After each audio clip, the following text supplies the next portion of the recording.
Hello everybody and welcome back to the stream. How are you guys doing today? How was your Halloweens, by the way? I haven't seen you guys since last Thursday and it feels like it's been a while. So a little bit of housekeeping stuff before we hop into it. I did add the quote command that you wanted, Pinky. I don't think it's Mel quote, it's just quote because I used the I used the quote bot that Nightbot has. I did nothing.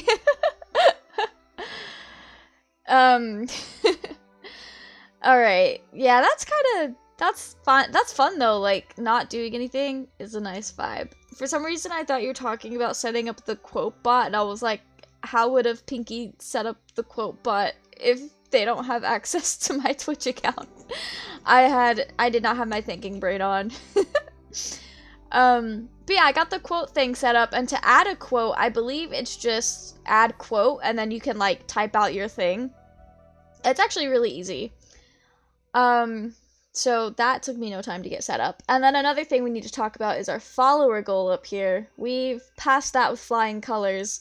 So as long as it's good with you guys, I'm thinking Thursday we do our building with viewer set limitations. It's gonna work a lot like our last follower goal stream, where you guys just do the stuff in chat, and then I will build with the limitations that you guys decide to put on me. It's gonna be a chill, like, just low effort. When I say low effort, I mean, like, y'all just type it in chat, and I'll be like, alright, I see it. I'm gonna build with that. So it's gonna be a lot like the last follower goal stream, while we're still a small enough community to be able to do this.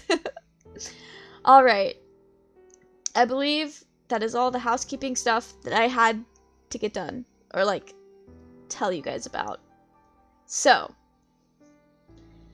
I've got a lot to say, so we're just gonna go ahead and swap over to Switch Gaming. I don't remember where we left off. I think we left off at the very end. Yeah, okay. I know where we are. I can go ahead and kill Spotify, because I don't need it. We are good with our Switch audio. Then I can use desktop audio. Real streamer here. This feels loud to me. I'm gonna turn that down a bit. Okay. You guys let me know if the audio is weird balance-wise. I think we should be okay. But anyway, now that I realized you were saying you did nothing for Halloween, that sounds like a nice chill time. I also basically did nothing. So I was at an anime convention, as you guys know. It's still loud? Alright. Let's turn this boy down. I guess Stardew's a much louder game than the last game we played on the Switch. I think, based on my levels here, I think that's okay. I'll go down a little bit more just to be sure. Alright. What is all this?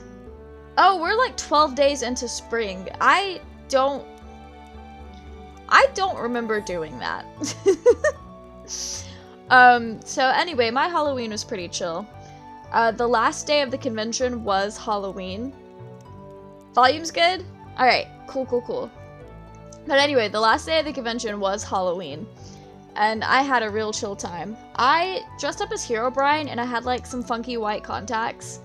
That quickly became a very lazy George Not Found cosplay from the Dream SMP. And I saw a lot of Dream SMP cosplayers. They were very cool.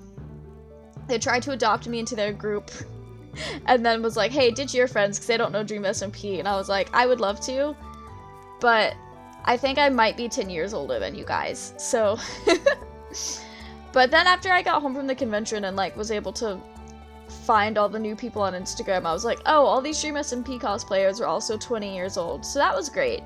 I did enjoy not having a bunch of children. So, oh, I have more mail. The Egg Festival? Oh shit, we gotta get ready. Okay, that's on the Saturday, I think? When did we play Stardew Valley last? I don't remember doing the first, like, 2 weeks of spring. Hello? When did we do this?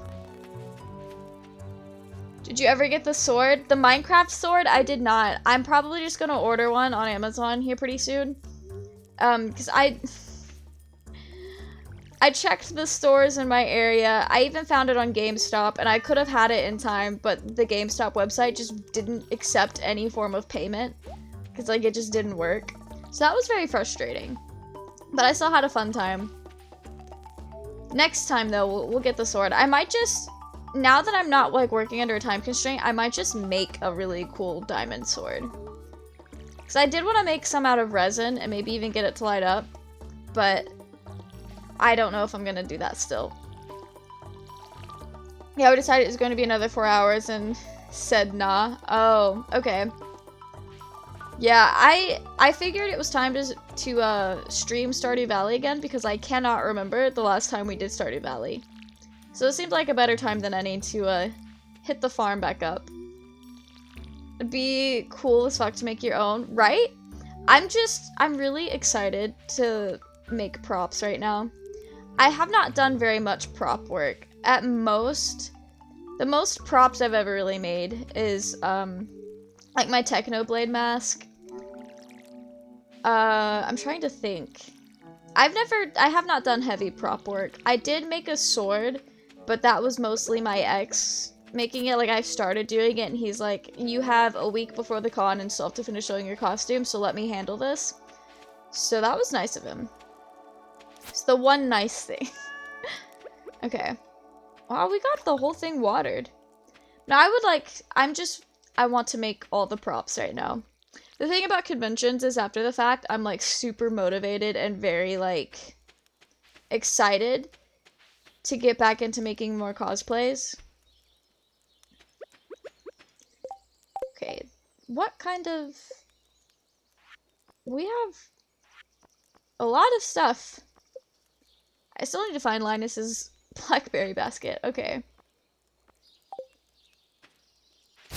Anyway, I had a fun time at the convention. I vlogged it. It's really chaotic. I started editing that vlog last night. It's pretty much done. There was just, like, some fancy editing things I wanted to try out. But I'm gonna try to have that uploaded by the end of the week. But I'm very excited for it, because I've never vlogged like this before.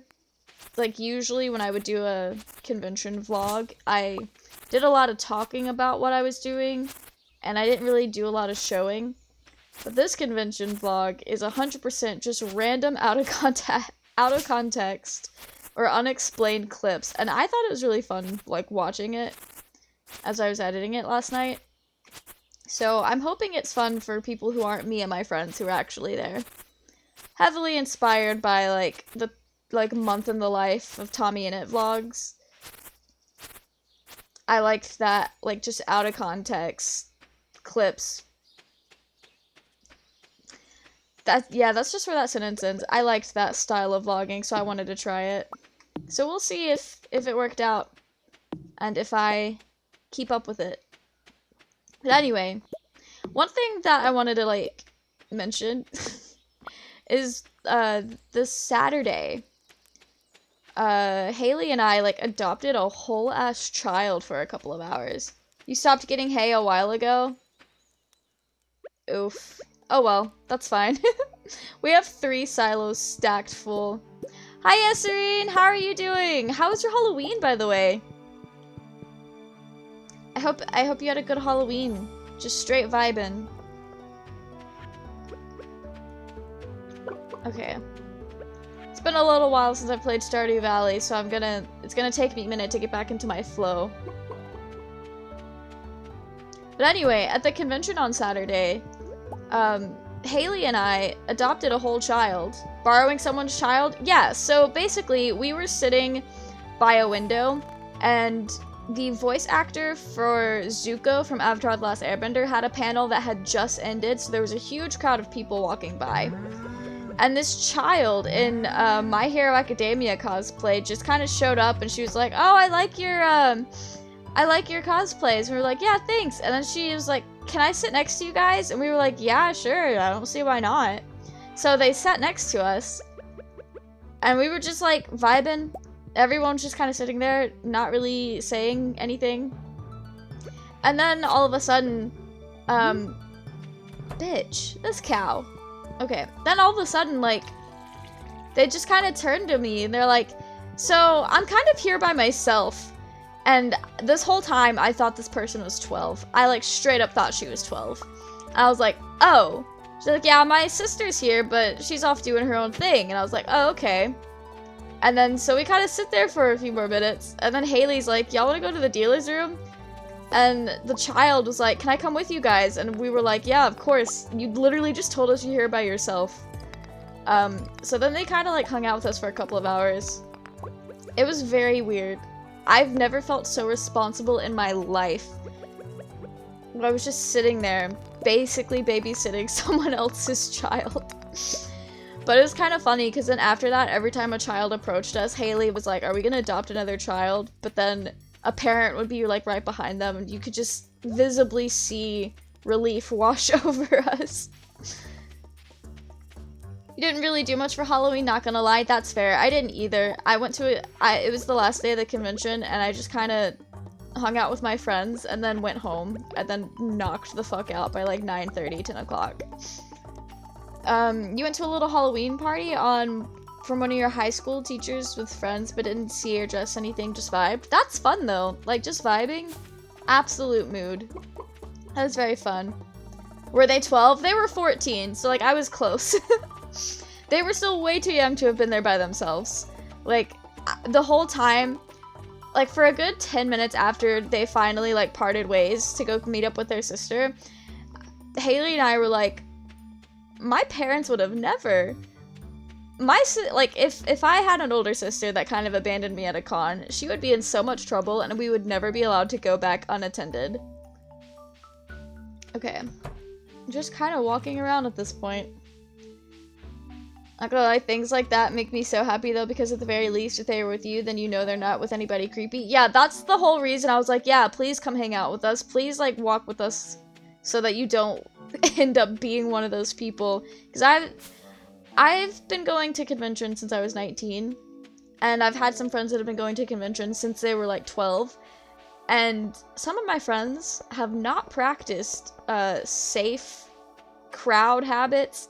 Like, I literally had a friend up until she turned 18 who would, like, purposefully hang out with older men and then flirt with them to get them to buy her things, because she would blackmail them. Like, what she would do is she would, like, hang out with them, and then as soon as they started, like, crossing the line, she'd be like, "Yeah, I'm actually 14, so if you don't want me to report you to security, buy me these things." So, I've heard some things about creepy men at conventions. I've heard a lot of things, and I was like, I can't in good faith let this child not hang out with me. Kinda sus, their sister just left them to their own devices. So yeah, I'm pretty sure the sister was probably also a child. I don't know. It's kind of easy to get split up at conventions because there's so much. I mean, this year there wasn't a lot going on, but typically there's always so much going on, and if you're into different things, it's pretty easy to get split up. Yeah, it's honestly, when you're typing, you just get caught up, and it's hard to like differentiate between which they are to use. Yeah, big yikes. Honestly, when you're with a crowd of people, conventions are typically pretty chill. Although it was pretty funny. It was not funny for the people involved, but it was pretty funny for me. But one of the elevators got stuck, and then it was still stuck. Elliot! Sir! Oh, I didn't want to give him eggs. I just wanted to say hello. It takes me several hours each morning to make my hair look this good. Pop off, king. I guess the difference between when we were small and them, though, is with things like Life 360 and junk, it's easier to keep up with your kids without being directly with them at all. That's fair. That's so true. My parents never, I mean, I guess I might be just a little bit too old for my parents to have done this sort of thing, but my parents don't use any of that kind of stuff. They just rather set up communication or just outright say, hey, I don't want you to go here by yourself. Which, fair. Good choice. But yeah, I don't know if Life 360 would work at this convention because it is a notorious dead zone. If I would have tried to stream Saturday, I don't think I would have been able to stream. Just because there's so many people. But, it was pretty cool. I kind of forgot what I was gonna say. I just have, like, so much that it's hard. I honestly should start doing little outlines of things I want to talk about for streams, because I kind of just hit go live and then all thought goes out my brain. Anyway, we're just gonna scavenge because I forgot how to play Stardew Valley. I don't know if there was anything I wanted to get done today. I was gonna say I just send my mother, sister, friends my location when I'm out somewhere new. She's just like, if I go missing, you better find me. That's fair. That is so fair. But by choice, not anything I have to do. I just don't want to die. Yeah, that's just absolutely true. I know this weekend, me and my friends just kind of hung out the whole time. And we all went to, like, the same stuff, so we didn't really get separated. So we were just, at the I went with a group of, including myself, we were a group of 4. And at all times, somebody was with at least one other person. So we were vibing. But that particular convention is, like, really bad about not being able to use your phones because the building uses cell phone blockers or jammers or whatever they're called. And I know this for a fact because I've heard people talking about how the cell phone jammers interfere with their, like, medical devices and stuff like that. And as long as the dealer's room is not open, which is, like, the big place where you go and spend way too much money, as long as that's not open, you can actually kind of use your phone. Why are they blocking phones? It's to force vendors to pay for their Wi-Fi to, like, be able to accept payment via card. It's just really shitty capitalism. But other than that, it was pretty fun. I had a good time. But me and my friends, we wore our masks and did what we were supposed to do. So we had a good time. But a lot of people were complaining about staff. But that's kind of like an every year thing. Oh! I almost forgot to mention. Oh, the good old disregard people's safety for that cash money, right? Absolutely. Anyway, so 2021 has been a very, like, wild and interesting year for me, where I've done a lot of, like, things for the first time, gone to a lot of places for the first time, and I've been thriving this year. Anyway, I went to a rave for the very first time, at the convention this past weekend, because they had Teddy Lloyd playing, and if you guys don't know who Teddy Lloyd is, oh, I missed that. He's the guy, if you remember, cast your brains all the way back to, like, 2014, 2015. I think it was 2014. Might have even been 2013, actually. Pretty sure it was 2014, though. But if you guys remember, a little song called Me Me Me that came out a while ago. It's a fantastic song with a music video that I cannot really talk about or show on Twitch because terms of service. Good music video, kind of gross though. But anyways, a banging song, and Teddy Lloyd worked on that, and he was DJing at this rave for a little while, and we went so that we could go hear this one particular song. But it was my first time ever going to a rave or any kind of like anything with that type of environment, so I honestly thought I was gonna hate it. But I still wanted to go, just to, like, experience it. And I ended up having a lot of fun. My problem, or my expected problem with those kinds of, like, environments is I thought I was going to be, like, way too anxious and overstimulated to enjoy it. But then, when I actually went, I was having a good time, and I wasn't too insecure in my skin to, like, dance and enjoy my life. Which is a first for me. An absolute first for me. But I think it just had a lot to do with being 24 years old and kind of growing out of that. And then also, I was there with my, like, best friends. And they had to hear me rant about Dream tweeting about piss on Twitter, so fair to say that we're pretty comfortable around each other. But anyway, I had a lot of fun. It was we were vibing. It was really loud. And typically they have black lights on, so we got like decked out in our UV glitter so that we would glow, but then they didn't even have the UV, like the black lights on. So it was just dark with lots of lights, and a lot of people wore like glowing stuff, and it was a lot of fun. What did I just... Anyway, I had fun. I had a good time. I took some really cursed, like, because I went to the rave in, like, a dream, not, like, a dream cosplay from the Dream SMP, and I took some pretty cursed videos, some pretty cursed selfies, and then I had some, like, really cinematic shots of, like, the two strangers that were dancing in front of us.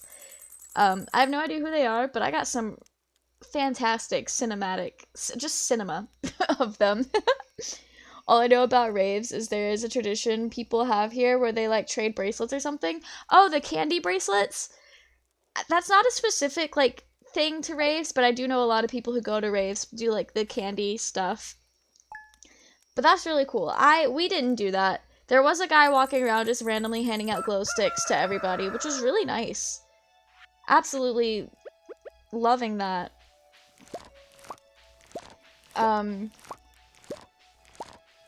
I do want to say, like, part of why I thought I was gonna hate it, and I don't know if it just didn't happen because of the pandemic, or if I just haven't seen it yet, but every year, it never fails, every single year after the convention, there's at least one Facebook post in the Facebook group of somebody going, hey, did you see those people committing certain acts that I can't talk about on Twitch at the rave? And I was kind of dreading going because I didn't want to see terms of service acts at the rave. But I didn't see any. So I also haven't seen a Facebook post about that yet. So I think people were being safe because of COVID. And I love that for them. Guys looked good on Thursday. Glad it was fun. Thank you! Thank you. I am so glad conventions are back. These were like... I mean, they're not my reason for living, obviously. But they were my main motivation for wanting to, like, be an adult and make money. Oh, some bird and bee stuff or drugs? Yeah. Yes. All of the above. But the drugs thing is kind of expected. The birds and the bees is what people get in the Facebook group the day after being like, did y'all see that? So, lots of wild things happening. There was so much weed at this con. Like, at night, when you would walk through certain areas, it was just absolutely dank. And it was kind of funny because, so some of my friends, none of my friends do drugs. We just like to joke about it and be posers. And so we would walk through, like, the areas where everyone was smoking, because you kind of had to walk through that to get back into the hotel lobby. And one of my friends would start, like, pretending they had the contact high, and his wife was like, please stop. I cannot believe that we're doing this right here, right now, that we're together, and you're doing that. And I thought that was pretty funny. I hate the smell of weed. I don't hate it, I just find it really funny. I don't know why I find it so funny. I smell it and I'm like, ha, good joke. There was no joke there. We have a spring crop to bundle. Let's go. I swear, anyone who says they like the smell of weed is a dirty liar. I mean, it's not an enjoyable smell, for sure. Definitely not enjoyable. Oh, shit. I can't take this. Alright. Egg Festival. Let's go kick Abigail's ass. Alright. Yeah, it's not an enjoyable smell, but it is funny. I think I'm the only one. Puppies in the spring takes 8 days to mature. Did I buy 10? I bought 11. Okay, I gotta learn how to count. I wanted the plush bunny. Like, it isn't the worst smell on the planet, but I don't trust people who claim to like it. That's fair. Absolutely valid. Honestly, there are some things on this earth that lots of people partake in, but, like, does anyone actually enjoy it? Alright, time to go talk to my boyfriend. Be careful you don't accidentally take a raven's egg. They'll hold a grudge against you for the rest of their days. Fair enough. Alright, now we get to talk to our girlfriend. This year, I sewed little pants and hats for some of the eggs. They look adorable. I hope we get those eggs, Emily. This punch isn't as good as last year. It's missing something. I'll spike it. Harvey is my spouse of choice. Good choice. That is a good choice. I like Harvey. He's a nice dude. Elliot is my #1 spouse of choice because I think he's neat. And then Emily's my close second. And then Abigail, Sebastian, and Sam are kind of tied for third. I also really like Haley. But my top 2 are Elliot and Emily, which is why I'm dating both of them right now, currently. Just know if I were playing on PC, we'd have polyamory mod. And then I can marry them. But we are just actually gonna marry Elliot. But I am gonna try to romance everybody, though, just so we can get more out of the game. Okay. I guess I should just talk to everybody else. Eggs are fine, but I'd advise against eating 30 per day. Good to know. Do you think I'm too old to do the egg hunt? No. I think I'm older than you. And I'm gonna beat your ass. Alright, let's go. You know what? I kind of miss the winter. Simpler in a way. Honestly, Sebastian, I'm also missing Stardew Valley winter. I want to go ahead and start the eggs. Why Abigail gotta eat rocks? Rocks are tasty. I love rocks, but no, I don't think I will eat them. But I do have some that look rather tasty. Speaking of rocks, so I don't know if you guys have ever been to an anime convention, but usually when you go to the dealer's room, it's a lot of, like, nerd stuff, a lot of figurines, a lot of just nerd stuff, like DVDs and stuff like that. Just little trinkets and fun things, and all related to, like, anime or cartoons or comic books or whatever the convention specifically is for. And then you have a lot of, like, art in the same type of vein. But this year, and I asked them if they're coming back, and they said they were, so I'm about to hit them up every single convention. But this year, there was a booth set up that sold crystals, like actual rocks. I got some good stuff. I didn't get a lot because I'm tired of, like, I have a bunch of tiny things, like the things that aren't expensive, so I'm trying to, like, get more expensive things now because they're bigger. And I got some good shit. I'll show you guys later, but I really love rocks. I would also eat rocks with Abigail. Bizarre question, do you know of a mouse pad that is water resistant by chance. The internet is not very useful when Googling for them. Like, when you say water resistant, do you mean like out of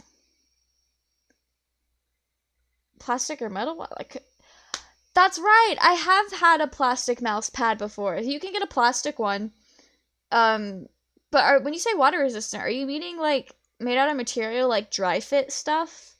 Because if so, I'm about to pour water on my mouse pad to see what happens. I'll do it on the side. Okay, I don't think that's water resistant. I thought it was. That's very much not. Like, it's semi-water resistant. But my mouse pad is weird. Like, it's one that I made for class, so it's got a certain type of material, so it can be printed on with, like, dye sublimation. I probably shouldn't have just poured water on my mouse pad, but you know what? It's fine. It was on the edge where it was already messed up, because I printed it myself and fucked it up a little bit. I'm not even gonna try to pronounce that. But your hand's wet 24/7, so I just need one that isn't going to be demolished in 2 days because of being wet. That's fair. My hands are also very sweaty. Maybe not like 24/7 kind of sweaty, because I've never... just don't sweat. Yeah, perfect advice. I've never ruined a mouse pad via sweat, but I also haven't had a mouse pad for the last several years. The only reason I have this one is because I made it for class. I don't know how to help you there. A plastic one could probably work, though. So I know I have had some when as a child that were, like, had a plastic coating. Alright, let's hunt for eggs. Honestly, you would think with all the booby mouse pads, they would also be, like, liquid resistant. Tell that to my sympathetic nervous system. Valid.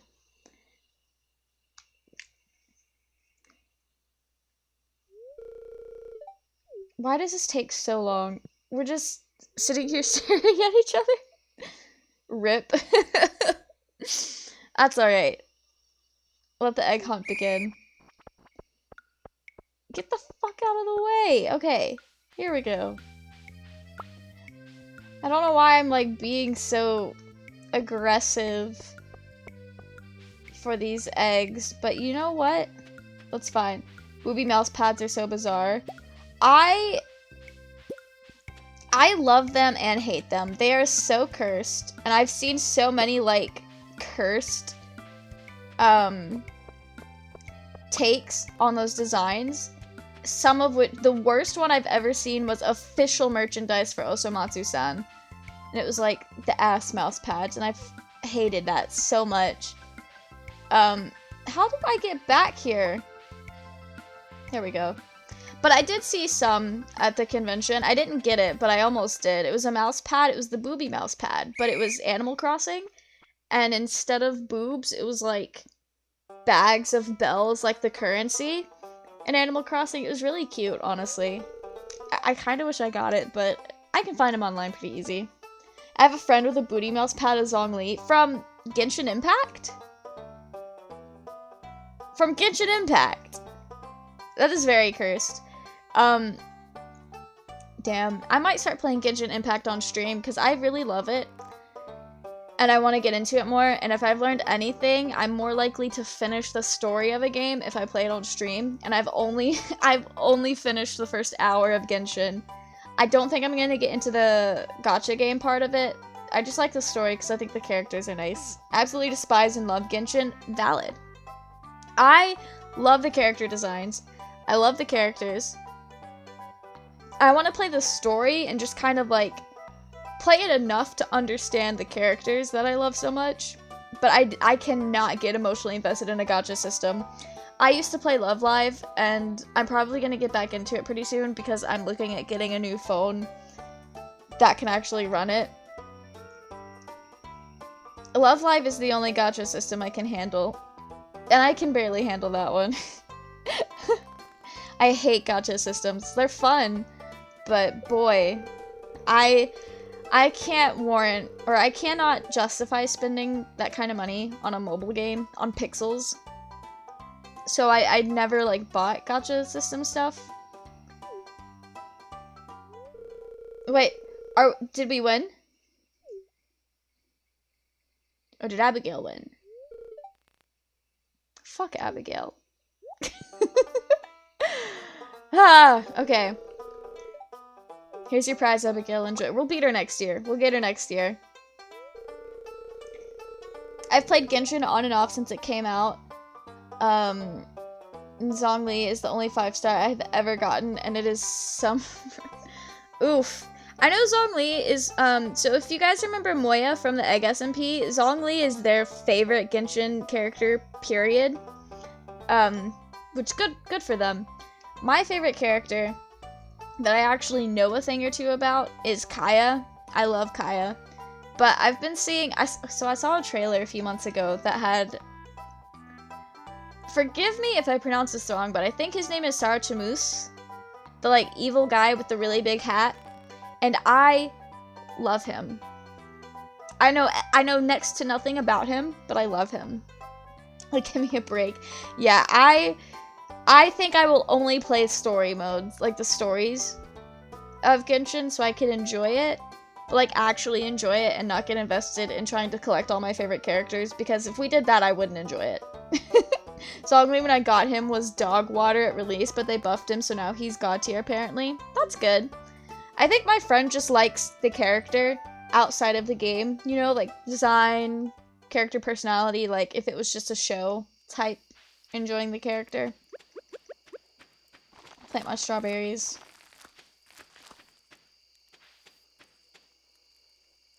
I need more seeds to put around the sprinkler. Oh, I have parsnips. I have parsnips. God bless these parsnips.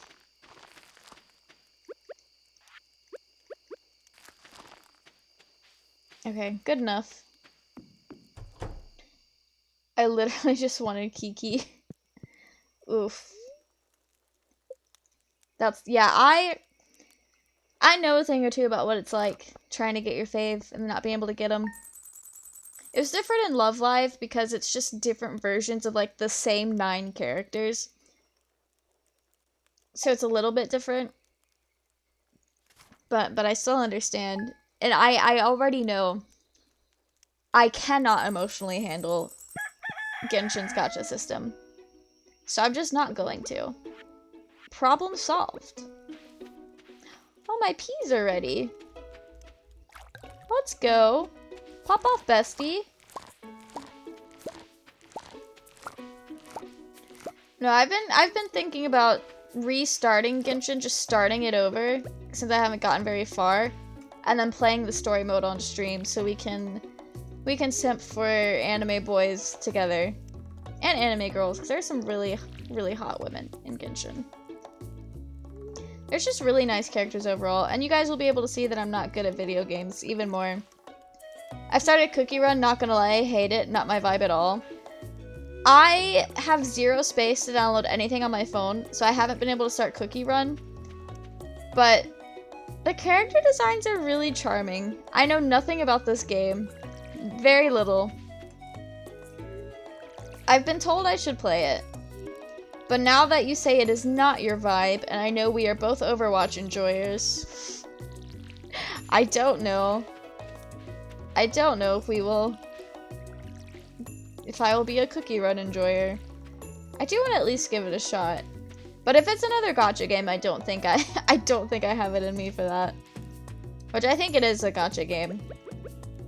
I think I'll go put my bunny up. This looks like any Oron host club high school enjoyers out there? Remember Usa-chan? That's what that looks like. I don't even have bad luck on Cookie Run. I have good characters, but progression just fell into a pit out of nowhere and it's lame. Oh! That sucks. Well, so if I pick up Cookie Run, just make sure I progress really slowly, and I won't have that problem. Or I will come across it a lot farther into my emotional investment. I don't know if I'll ever actually play Cookie Run. By the time I get a new phone, I can actually, like, run it. No, it'll probably be something else. Something else that everyone wants to play. We've waited a year because I just couldn't get my shit together with this cauliflower. It's about time. Okay. Speed grow. Okay. Animal bundle, we can't get any of that right now. But we're almost done with this pantry. Genshin does the same thing too, honestly, in terms of progression speed. That's fair. I know it's a relatively newer game, so a lot of the story is still coming out. But as progression, I think you might just mean like world level and like leveling. And I am not going to spend too much time on all that, to be honest.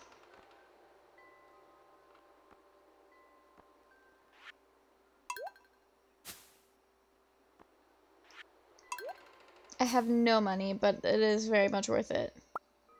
A whole chocolate cake. Well, I'm gonna regret that when it's time for us to do something later. Zoom, then it slows way down. If you get Kiki, I will sue. Okay, the only thing about trying to do all the, like, dailies and just the normal Genshin play that's not just story is doing pools could make for good stream content. But I promise you guys, if I ever start trying to invest real money in Genshin, like, to pay for, what is it, like the Prisma things? Whatever you use to do your pools. If I start trying to buy them with real money, you guys have every right to revoke my Genshin privilege. Just every right. Just cut me off. Just say, Mel, you're done. I need you to log out for me. You're done. Okay. Primogens? Okay. Why did I think it was Prisma? I must be confusing it with something else.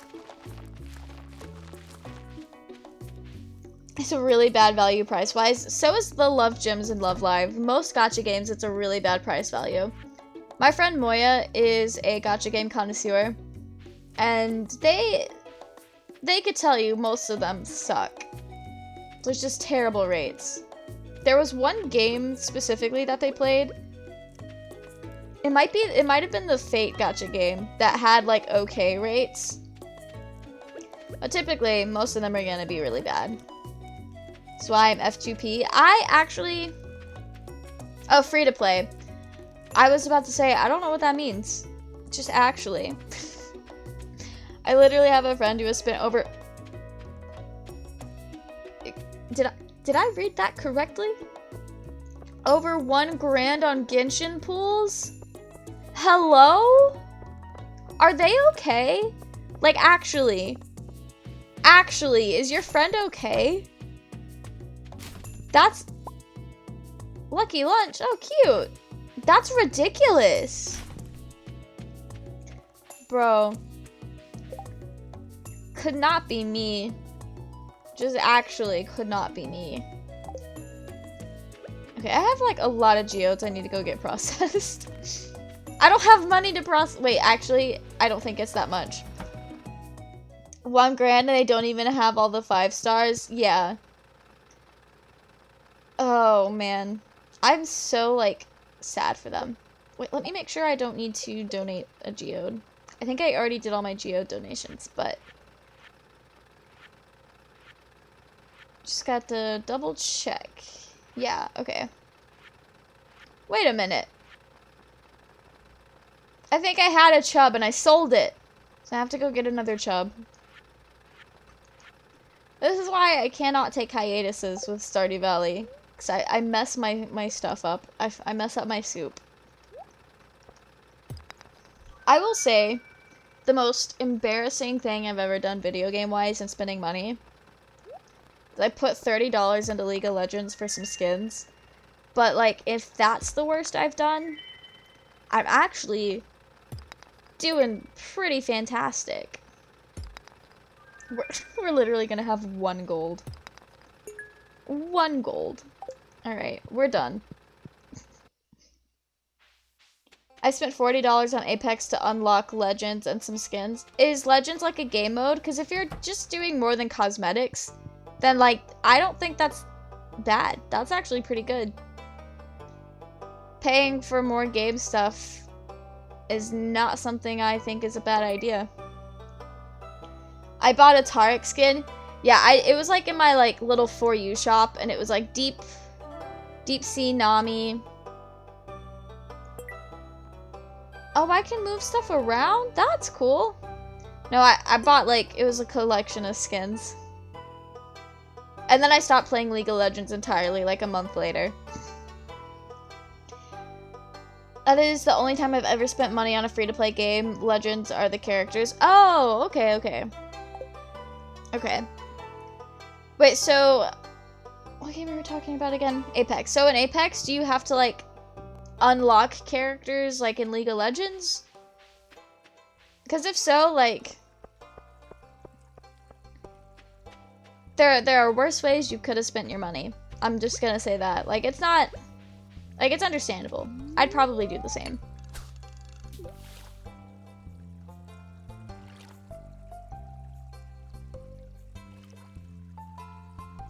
can unlock them for free for like by leveling 24 times, but I'm impatient. Absolutely fair. Honestly, I don't know if it was worth the money, but it is more worth the money than investing money into gacha games.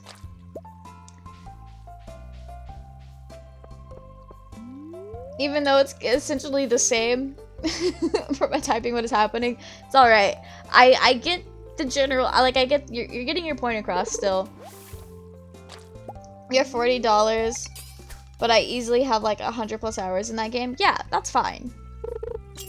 Like, when we were comparing 40 hours in a game that you play a lot for like more of a guaranteed thing versus $1 grand in a gacha game, I think you spending the $40 has come out on top. Hi Doc, how are you doing? How's your Halloween, by the way? I hope you had a wonderful spooky time. I gambled on CSGO cases for 200. Oh no, Pinky, you didn't. That's horrible. I don't know what that's like, but just the way you worded that, that sounds like a lot. That's a lot of money to spend on a game. I have a friend who gambles on CSGO stuff and made like hella money. Oh. Interesting. I barely know what CSGO is, to be honest. So people spend hella money on CSGO skins. That's fair. He figured out how to work the system. It was good, got lost in a hay bale maze and a good old spooky time in a haunted mansion on the cute SMP. A blast. That sounds so fun! I made a haunted house on the Egg SMP and we still haven't gotten our group together to play it, but that's okay. We'll have a spooky November. Mine was pretty chill. It was the last day of that anime convention that I went to. So my Halloween was spent hanging out with a bunch of nerds in Atlanta. I went to an arcade that had a bunch of Japanese rhythm games that was pretty chill. And then I went home and slept for like a million years because I was so tired after this weekend. I did not sleep much at all this weekend. So my Halloween was very not spooky, but very chill and fun. If I got gloves to be up like 10k to 100k? What? People will spend that much money? I don't fully understand what we're talking about, but that is a ton of money. Sounds like a great time? It was. I'm very excited that conventions are able to come back now because they were kind of like my big highlight of my life for a little while, and then COVID hit. So then they had to stop. I don't know what they got that was good, but I just know they always DM'd and called me when they got something. Oh, that's fair. You were like their hype man. I think I saw some pics on the Twitter machine. Yeah, I've posted a little bit of pictures. I'm very happy with the pictures I got. My friend Haley is, like, professionally she's not a photographer, but she could be if she wanted to be. She's pretty good at taking pictures. So we took pictures of each other and it was a fun time. People have spent well over 100k on things for CS. 100k, like, on one item? That is so wild. What the heck? I gotta start playing CSGO. Get paid. For a single skin? What the heck? Let me pause my game real quick and look up what the fuck is CSGO? It's like, okay, Counter-Strike Global Offensive, alright. I like how everyone just calls it CSGO and it has this whole name. So it's just a shooter and they... Rarest skin. Wait, so all this just for skins on their gun? For a singular... People will pay 100k just to have their gun look a certain way? I mean, pop off, I guess. What? That is so wild. Let's talk to my husband. I was hoping you'd show up. We're besties. Wait, is this a new week? Can I, does he like chocolate cake? This is a new week. I love that he's my boyfriend. Pop off, sir. This is for me? Marvelous. It's like trading cards. I mean, I get that. I do get that. I understand trading cards, but at least trading cards, it's like a physical thing. Speaking of trading cards, I kind of got more Animal Crossing amiibo cards, by the way. Let me not dig through the trash while Marnie's here. I've started that amiibo collection grind. Because I got a couple of packs before I went to the convention. And then I've bought a few cards while I was at the convention. I have all this like right next to me because this is where all my video game stuff is set up. But then I bought a girl. I got Isabel. I spent a lot of money at this convention, but we're not going to talk about it. I did not spend near as much as these people do on CSGO. So like we're good. We're vibing. Shane. I'll give him a fish. I don't really like this. That's fine. I didn't want you to like it. Reverse psychology. Actually, let's go to the pub. I think all my skins together are worth 200, so I'm not necessarily down. That's fair. That's fair. That is kind of wild, though. Apparently, someone has spent 150k on knife skins as one of the like highest value trades to be made. Is this allowed? Like, does the game allow you to do this? Because I know, like, a lot of people will try to sell or trade Animal Crossing items for real-life money, and Nintendo will ban you for that. It's just not allowed. Yes. That is wild. That is so wild. I've learned so much tonight that I did not think I would learn. There's a full-on business market for it. I'm seeing it. That is insane. This gift is fabulous. Thank you so much. Of course, bestie. Like websites specifically for gambling. That's fair. I understand that part because you have like Nookazon for Animal Crossing trading, but that's not real life money. That is so insane.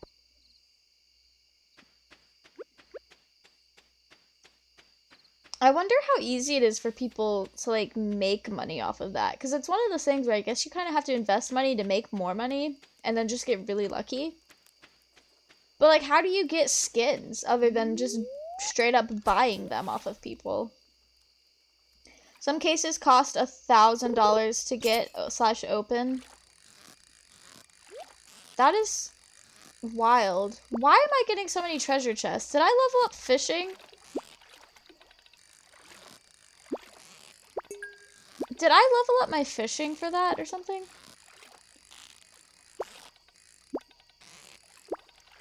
Okay. I'm just not good at fishing. A bullhead. Another geode. Let's go.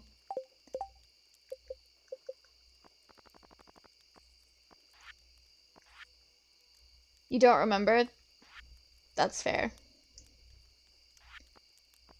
Be night fishing. Nope. Lake fishing? Oh, I've already donated a bullhead. Okay. Well, I forgot to pet my animals today. I'll be alright. I'll be fine. Out here trying to teach myself to type like a normal person because I've always typed wrong because of a hand injury. Oh no. That's so sad. But also good luck. It is very hard to type like a normal person. Even when you don't have a hand injury setting you back. It's just hard to type. Especially when you get like really excited about something. But it makes playing KB plus M games so awkward. What does that mean? Is that like a key binding thing that some games use? Because that's kind of disgusting. I am also just very new to PC gaming. So I'm only used to stuff like League of Legends.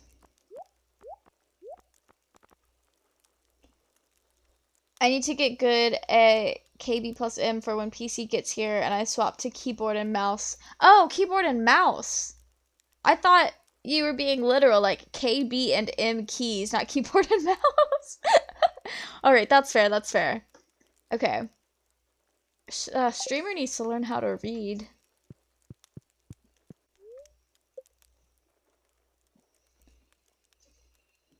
Yeah, keyboard and mouse is just really awkward. Hi, Kay! How are you doing today? How was your Halloween, by the way? If you guys don't know, Kay and Vent did some Halloween pranks on people on Alethea. I have not logged on yet. I have been warned that it could cause some lag, so I don't think I will be seeing it for the first time on a stream, because I have to make sure my computer can handle it. But, sounds like they had a fun time. Although I think everyone here is also a Kay and Vent enjoyer as well. Good, good. We had a lot of fun. Hope that it does not lag you out. I think it should be fine. If I log on without streaming, it should be fine. Honestly, I kind of lag myself out with all the like animals that I have around our house. How was the con? It was so much fun. This was easily the best convention that I've gone to in a while, and I've gone to 7 other conventions in the past. So I've been to quite a few. What is she asking for? Big fan of leeks. I don't have that. I didn't grow that. Anyway, the convention was a lot of fun. I was vibing. I got to spend a lot of time with some of my friends that I haven't seen since the last convention 2 years ago. And I even got to run into some friends that I hadn't seen in like 3 or 4 years because they like moved to New Jersey and some shit. But then they came back to visit for the con. That was cool. But I had a blast. So the thing about conventions is it's very easy to get overwhelmed and not really know what to do. And a thing about me is there for a while I was dating somebody who was really like negative and miserable 24/7, but then insisted on going to these things with me. Like would not let me go by myself, but then also made it very plain that he hated being there while he was there. So this was my first convention ever since I met that person without them being there, and it was okay, so it was a combination of things. So it was my first convention in a while without carrying around the human embodiment of negativity, and it was also like, I guess some of the first times that I've felt really comfortable and like in my life. I'm just kind of a seasoned convention goer, so there was nothing to be overwhelmed about. Like, I knew exactly where to go, what to do. I was having a blast. So, a lot of that kind of personal stuff combined made it the best convention I've ever had. And all this during COVID. So, you know, once COVID is like kind of over, or like settled down more and things go back to how they used to be a little bit more, we're gonna be having an absolute blast out here. No, I'm very, very excited. Yeah, I'm also glad it was a good time. I love these things. They are my favorite events ever. That was really, like, vague, but also, I don't know what kind of words I'm going for here. Rude, just let Pocket enjoy the con, so hell yeah. Glad you could experience it like you did now. Thank you! Honestly, same. I was vibing, straight vibing. It was a good time. Okay, I need to make more money.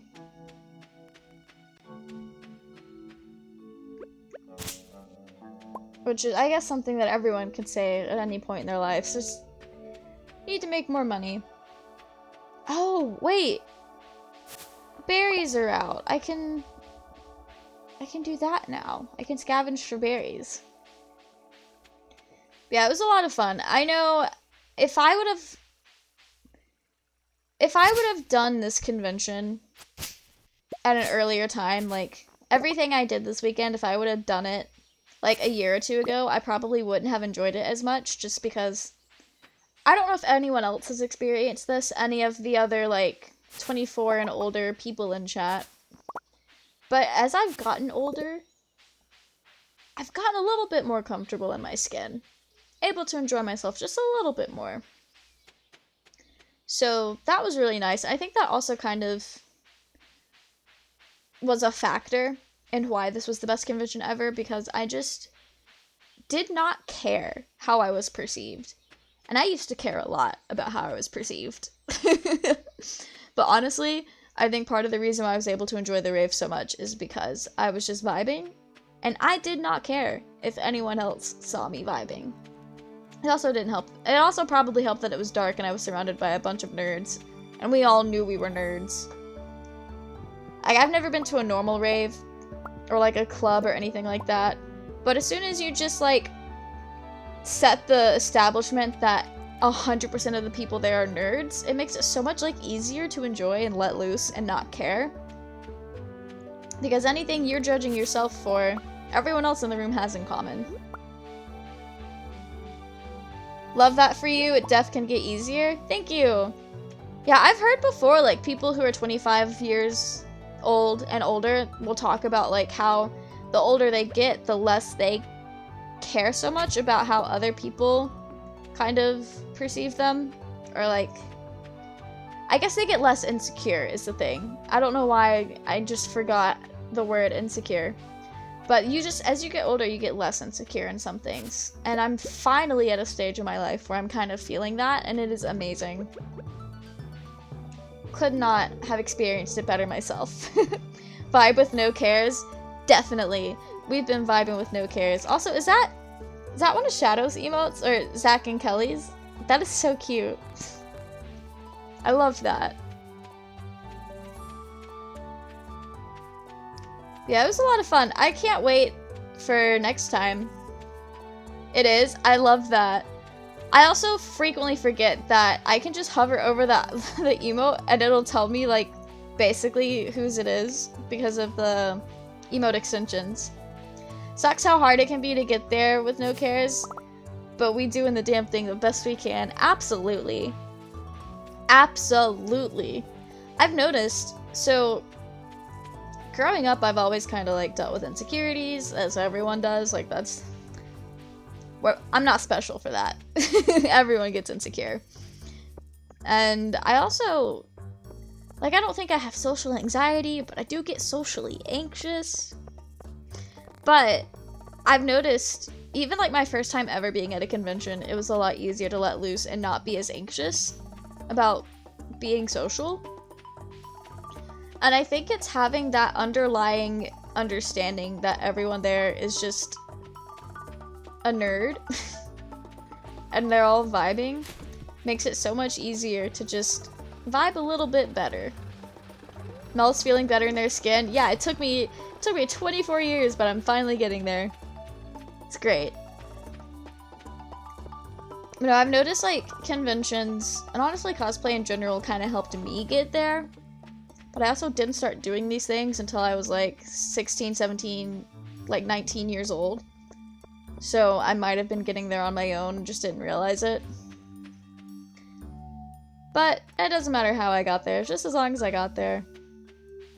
Honestly, another thing. I don't know if any of you guys have driven in Atlanta, Georgia before, but it's rough.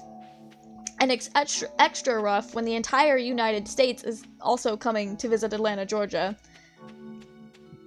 Because you had the anime convention going on, and I've recently learned that Anime Week in Atlanta is one of the bigger anime conventions on the East Coast. Which, I knew it was a big convention, but I didn't realize that there were not many others as big. And we also had, like, the World Series in Atlanta because the Braves were in it. So there were, like, well, maybe not literally a million, but there were, like, 1 million people in Atlanta this weekend. And I drove that so good. I got there with no issues, and I got home with no issues. And I'm very proud of myself. Because I'm a very anxious driver. I think I got that from my mom. She's just a very anxious person. Probs over a mill? Probably. There were a lot of people there. It was kind of funny because the convention hotel, usually, and you guys will see this in the vlog maybe when I post it later this week, but usually, there's like a bunch of convention banners and stuff all over the hotel. And they had that there. Like, that was normal. But there were 2 banners that, where there used to be anime banners, there were now Atlanta Braves banners, and it was so funny, because it was like, this is the preferred hotel. And we were all looking at that like, yeah, none of them are staying here until Sunday night when we all get kicked out. Well, we didn't get kicked out, but, you know, like, when the convention is over. It's like, preferred hotel for the Atlanta Braves, but not a single Brave fan can be here tonight. I don't know, I find that really ironic. Also, another thing. This was my first ever time going to an anime convention where I didn't have school to worry about. And I also wasn't broke and actually knew how much money I had. And that felt really nice. Every other anime convention I've went to, I either didn't have access to my bank account, so I didn't know how much money I had, or I just didn't have any money, and I knew it. So that was nice, feeling like an adult.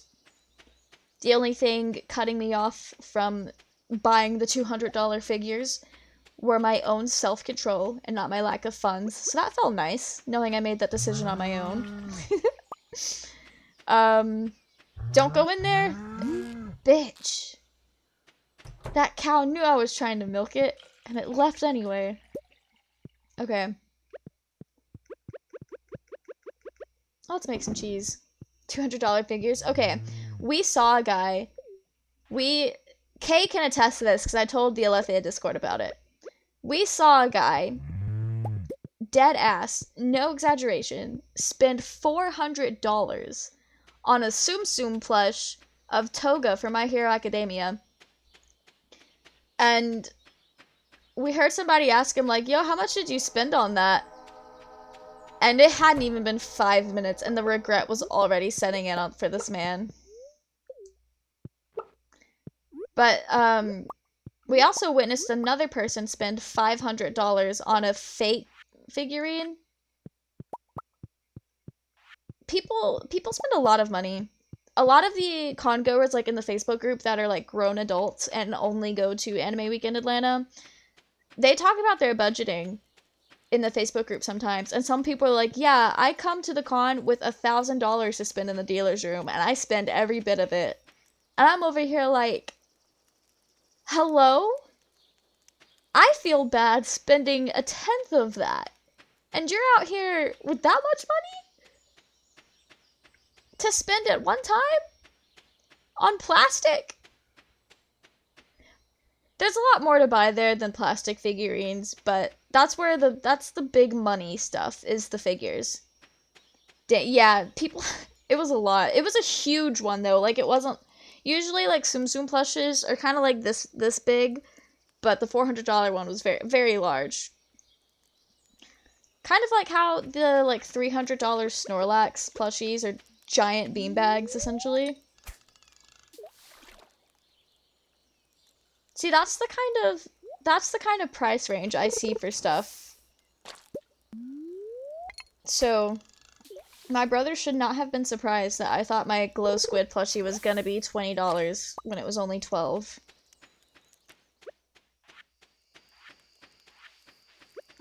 Hello? There we go.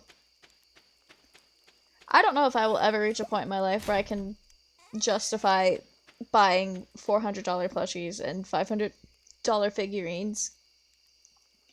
I don't think I'm ever gonna reach that point. It just registered in my brain that you said glow squid plushie. Yeah, he's over there on my bed. I carried him around as my prop when I was dressed up as Dream this weekend. I had my little Dream mask on him and everything. But yeah, I love the glow squids. I was not invested in Minecraft the way I am now in time for that mob vote. I don't think I would have voted for it in the mob vote, but now that it's here, I really love it. I love the glow squid. They don't glow in the way that most people think they should, but they still glow. Like, in the game, they glow, they just don't emit light. Which, I guess they're supposed to be the same thing, but for Minecraft's sake, they're not. Yeah, it is very cute. It gets very bright as well. It's so bright, especially when it's in your face at night, and it's the only light in the room. But I love the glow squid, and I also just think it's really useful in the game. I have a hard time reading signs in Minecraft, and when you put the glow ink on it, it gives it that outline, and it's like 10 times easier to read. So I think that's very useful. Not everyone agrees, because it's not like an important part of the game, but it was a game changer for me. I don't know, if you ask me, those glow squids are damn bright and shiny. Yeah, people like the glow squids don't glow. Like, yeah, sure, they may not be a light source, but they still glow. Like, they're not registered in the game as a light source, but you can still see them glowing. Hello? That is very useful. Organization is a big part of the game. That's true. Although you don't have to use the signs for organization, but it does help. Okay, do I have honey put up in here? Okay, I don't. I thought I did. Honestly, I am sad that we didn't get the moo blooms, because that would have been really cute. But the glow squid and the moo blooms both existed in Minecraft Earth. So there might be some moo bloom merch out there somewhere. So I got that glow squid plushie in December of 2020, and the update didn't hit till the summer. So I remember I saw that at Walmart when I was Christmas shopping for my nephew, and I was like, oh, I literally have to have this, like, legally obligated. This is mine now. And then I sent a picture to Roy, and he was like, why do they have plushies for something that's not even in the game yet? And so we looked it up, and it's like, oh, it is in the game, just a different game. Moo blooms they are so cute. I know if there's no official merchandise, the fan artists of the Minecraft community have my back, and I can go find something there, like on Etsy, which I might do that. I might. I don't need to right now, because I've already just spent a bunch of money, and I'm about to go buy a PC sometime this month. So I think my money spending for the year is pretty maxed out. Otherwise, I would just actively be on Etsy right now looking for a glow squid plush. Or not a glow squid, a moo bloom. I just found a mushroom biome last week and I'm obsessed. Yo, same here, honestly. We found it on a Lethia stream a week or two ago. And I'm also obsessed. I love the mycelium. I didn't really care for them that much because I didn't really know what they were for the longest time. But then I watched Hermitcraft Season 7 and became very familiar with mycelium. And I love it. I love mycelium so much. I was on the side of the mycelium resistance, but also it's just kind of the funnier side to be on. But I was vibing so hard. Mycelium is such a cool block. Like, it's a really nice color that isn't really in Minecraft in any other way. Like, there's concrete And terracotta. I guess terracotta would be the next closest colors, or next closest, like, materials to get those colors in. But it's just terracotta and concrete. Concrete more so is more like flat and textureless, whereas mycelium is very textured. And it's like purple and stuff. It is so nice. It's a very unique block in my opinion. But I also love the mushrooms, like just the normal mushrooms. And I learned on Hermitcraft a few weeks ago that if a red mushroom cow gets struck by lightning, you get a brown mushroom cow. So I'm gonna try to get one of those on Alethea. We already have one mushroom, but now I need to go find a second one, which is gonna be pretty easy with our with our special modded lead that lets me just kind of capture the thing and then go home. So I forgot about that. Yeah, I'm excited. It's very cool. We might have to make a mycelium resistance of our own on Alethea. How do I play this game? There we go. Honestly, I don't know what I'm gonna stream. I know Thursday we're doing our follower goal thing. The building with viewer set limitations, which is a creative building. I'm gonna do that in vanilla Minecraft. But Saturday, I'm torn. Because Saturday is my Minecraft day, and I haven't been on the Egg SMP in so long. And Moya keeps asking me like, hey, what's the plan? And I'm like, I'm sorry, I'm doing other things, or I'm at a convention. I'm so sorry. So I want to do Egg SMP on Saturday. But Saturday is also my first stream day after the Animal Crossing update. So I feel legally obligated to do the Animal Crossing update. So I might put it to a vote on Twitter, or after the update hits, I'll just be too excited to do anything else other than Animal Crossing, so like, we'll see. But right now, I'm conflicted. I don't know if I will be conflicted later, but that's where I'm at now. I just have so much that I want to do, and I can't do it all at once. Okay, you are legally obligated? Yeah. Right? I'm so excited. I don't know what we're gonna do, because there's so much new stuff, and I'm buying the DLC because I fuck hard with Happy Home Designer. I put so many hours in that game. I loved that game. So I'm very excited for the Happy Home Paradise. We'll probably play a lot of that if it's out. Well, it should be out because it comes out with the update. So we'll play a lot of that.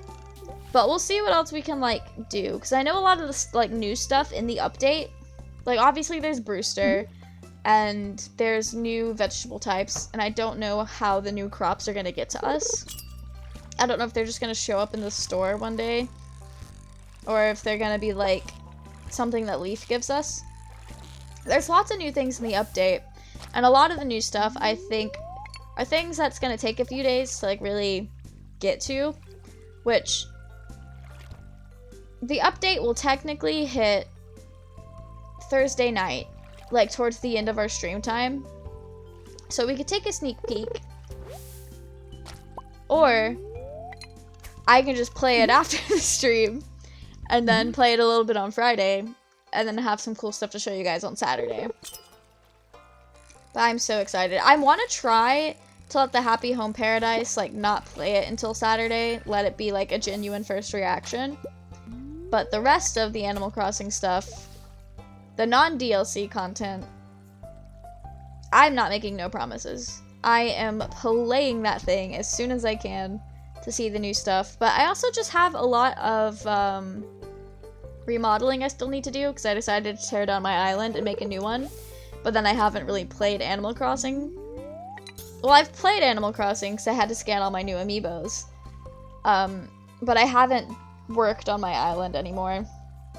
It still looks very much like it did at the end of the last stream. I need a chub. I don't know what a chub is. Like, I think it's a river fish. So I think I'm in the right spot. But I'm not sure. the lack of chubs has me, concerned. I think I'm used to Animal Crossing, where pale chubs are, like, really easy to get. Perfect! Pop off! Okay. I've been saying pop off a lot this week. Okay.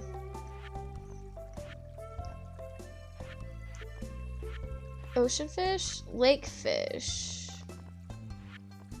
night fish. No, wait, it wasn't for either of these. It was for the bulletin board. The field research. Okay. Well, let's keep going, I guess.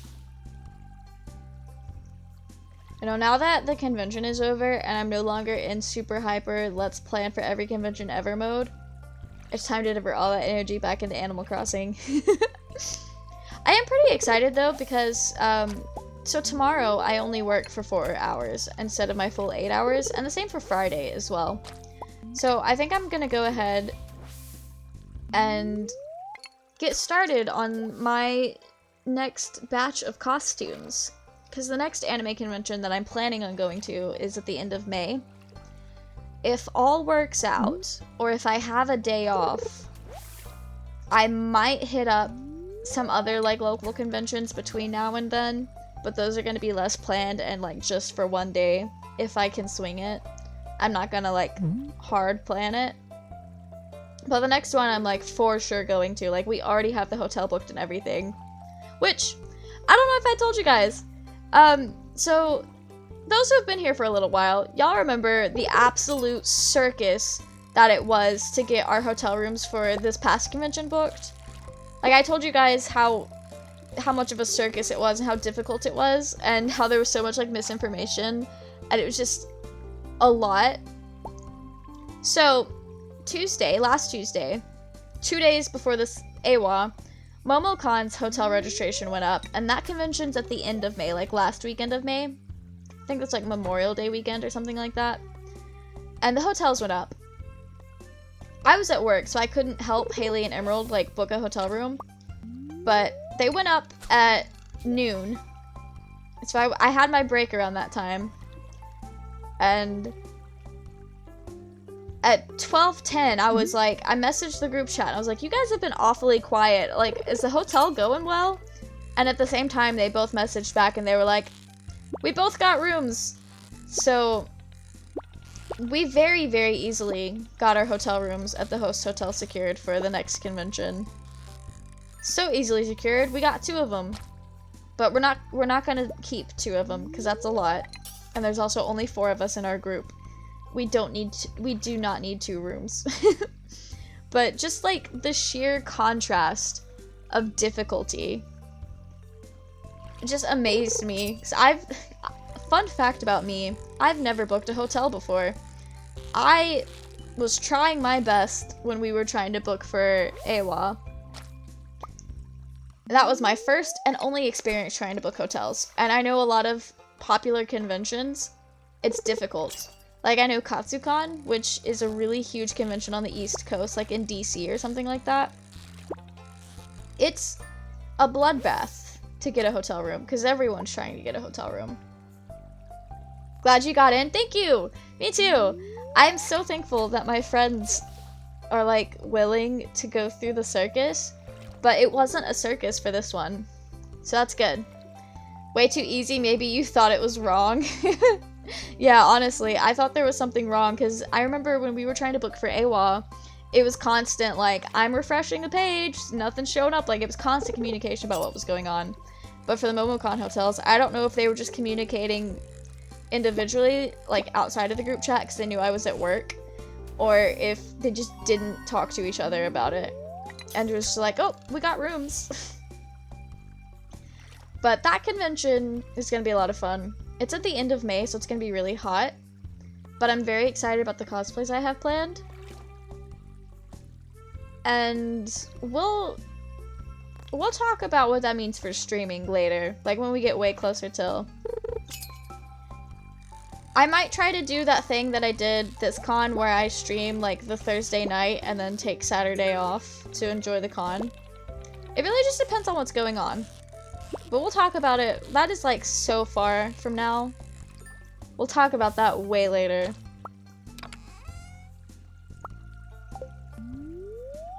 I never did see what that ring was. I'm just too busy fishing. I am in a fishing mood.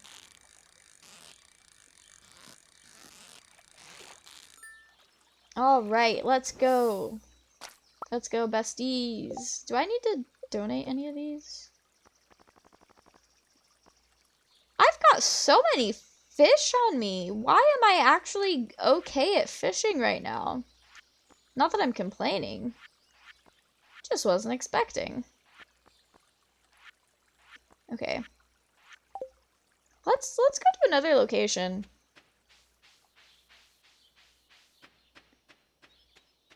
You know, now that like things are starting to come back from when they all got canceled, I'm just gonna talk a lot about conventions and stuff. It's just gonna come up a lot, especially as I start working on things. Who knows, maybe one day I'll decide to just do a cosplay stream where I'm like actually making my cosplays or something. That's a hard maybe because I barely know what I'm doing. But we'll see. We'll see. I did like the just chatting stream, and I do like being a variety streamer where I'm doing things other than playing Minecraft. So the more like I love Minecraft. But the more things that are not Minecraft means lots of cool new experiences for the stream. And for like us as a group of people. Pro fisher. Yeah, we are pro fishing right now. I might be ready to upgrade to a fiberglass rod. I'm just gonna wait until I get the iridium rod, to be honest with you guys. That's what I did on my original save file. And the iridium rod works wonders. You'd watch? Oh, thanks. I'll have to figure it out. Like, the whole reason I even have a Twitch account is because in 2015, I got really obsessed with this one cosplayer. I thought she was so cool. And she would do, like, her streams were just her making cosplays or doing research for cosplays. Because her thing that she did online was she provided tutorials and information for beginner cosplayers. So it made sense that her streams were, like, her making things or getting ready to make things. Because she would talk about the process and what she looks for and how she goes about, like, starting a new costume, which can be really overwhelming sometimes. But yeah, I have a vague idea of how I could set it up. We'll see. I do think it's funny. I'm like planning on getting a PC, and a lot of the things that we want to do are like PC streams.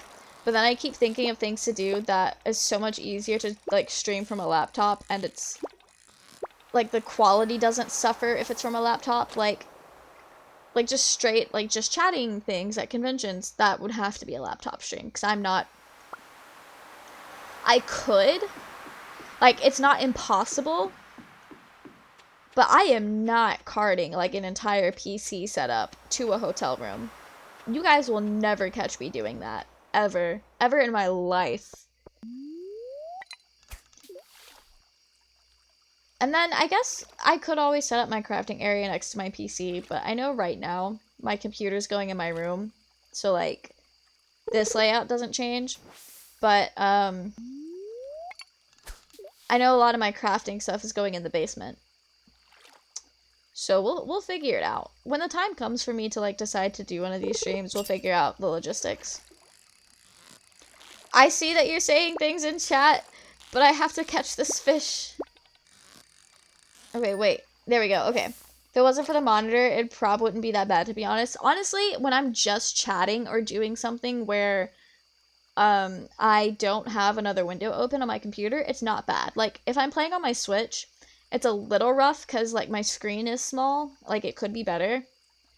It was a little rough for Overwatch because I just actually cannot play Overwatch in my OBS preview. I have to pull that up at a bigger screen. Moving just a desktop isn't that bad since they're just rectangles. Yeah, that's true. That's true. That's just a lot to deal with for, like, going to a hotel room for 4 days when you already have a bunch of other, like, giant costumes and props to deal with. Meant carting a PC to places. Yeah, I gathered that after I read the rest of the messages. But yeah, I mean, like, it's doable. I've seen kids bring their PlayStation to school just to, like, play at lunch. It's not impossible. It's not too insane. People bring their sewing machines to conventions because they don't finish their cosplays until, like, the night before they wear it. But I'm not trying to live like that. I'm just actually not trying to live like that. If it was just move the rectangle and not the monitor, keyboard, and mouse, it wouldn't be bad. You say that, but I would be so afraid of breaking it. Okay, I don't think I need any of these fish. Because these are all the easy ones, and I think I've already caught and donated all the easy ones.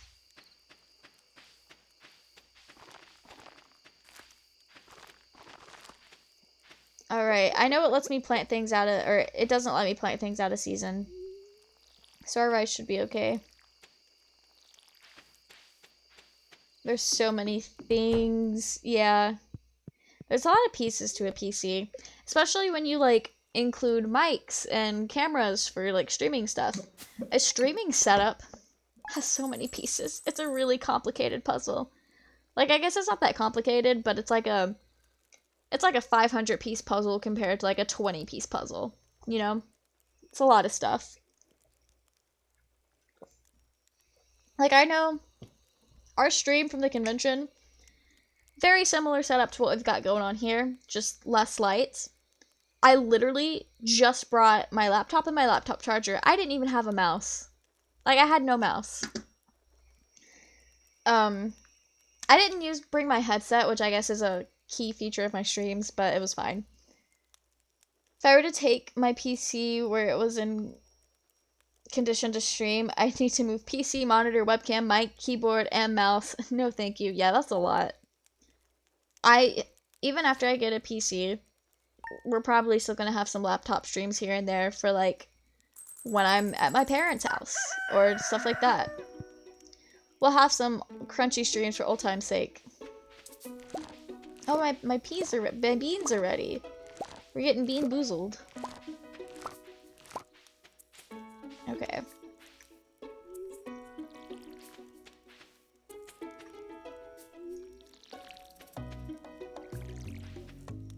Well, that was a bizarre noise. I don't think my mic picked it up, but if you guys remember the last Alethea stream where we had all those spooky ghost noises, it kind of sounded like that. It's very bizarre. I guess it was just traffic because the neighborhood I live in is, like, off of the highway. So we get lots of loud car noises, and that's probably what it was. But sometimes it'll just, like, come out and you're not expecting it. Okay. It's the 17th. I kind of... Call me a bad farmer, but I kind of don't feel like doing any more crops than what we've got. Like, I think we're good. We'll just keep that. I don't really want to deal with that rice. Honestly, we've made our money back pretty quickly.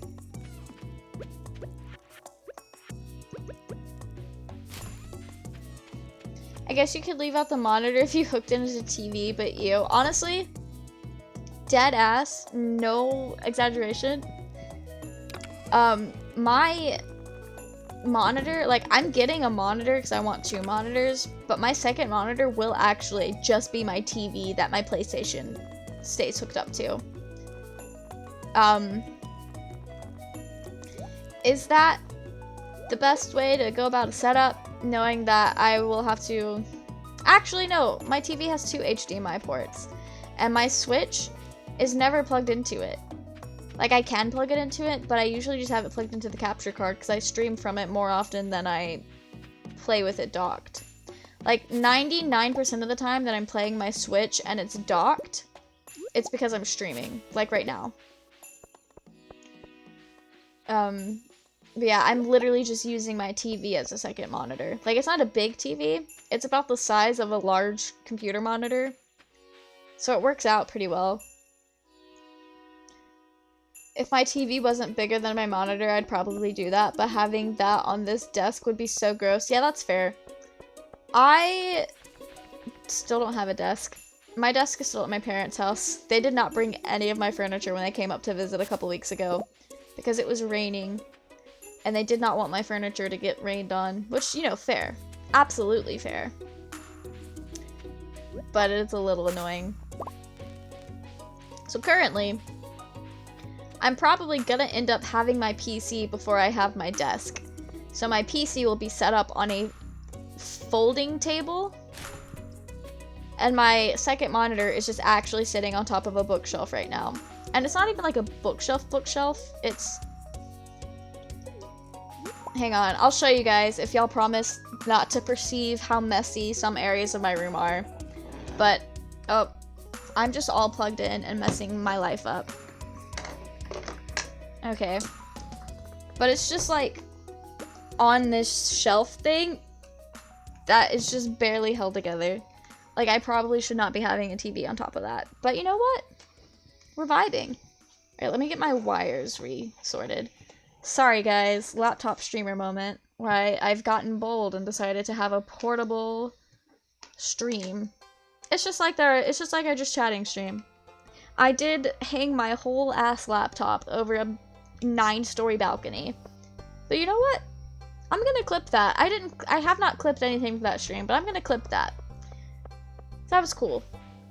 It probably wasn't all that cool. I get that shot for my camera all the time, but how often can you say you watched a stream where the streamer just dangled their laptop over a 9-story balcony?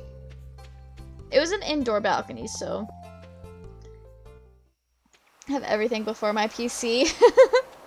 Valid. Technically, I've had this desk for like well over a decade. Almost 2 decades. But it's just not currently with me. So my setup is very deskless right now.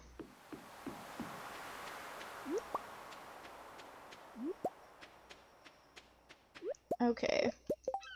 I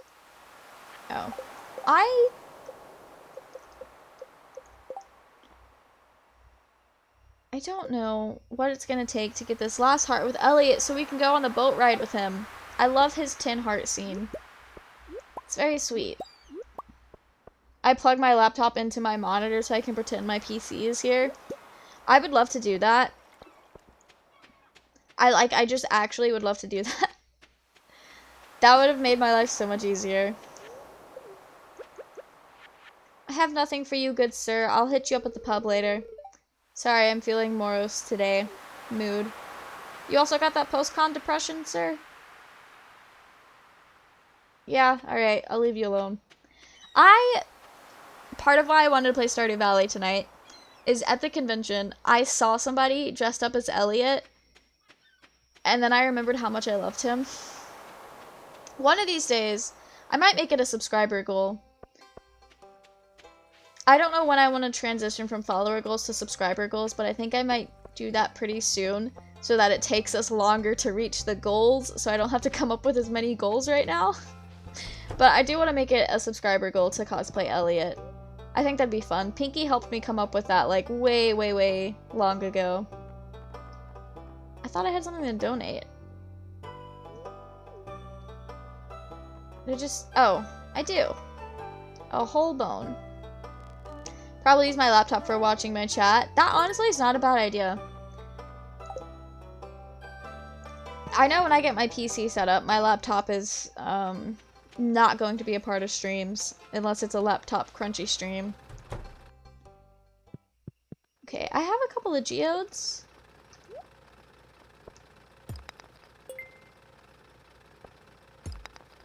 Am I gonna get anything good? I got nothing. Absolutely nothing. Okay. Thanks, Clint. You're a real one.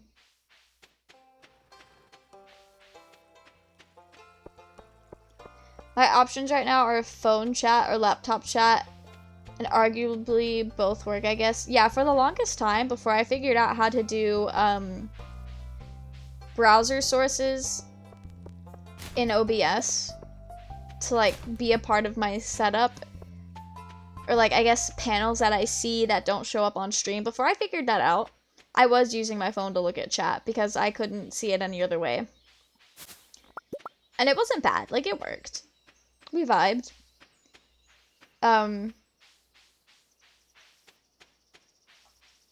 Yes, Elliot cosplay. I love Elliot. I have nothing for an Elliot cosplay. Absolutely nothing.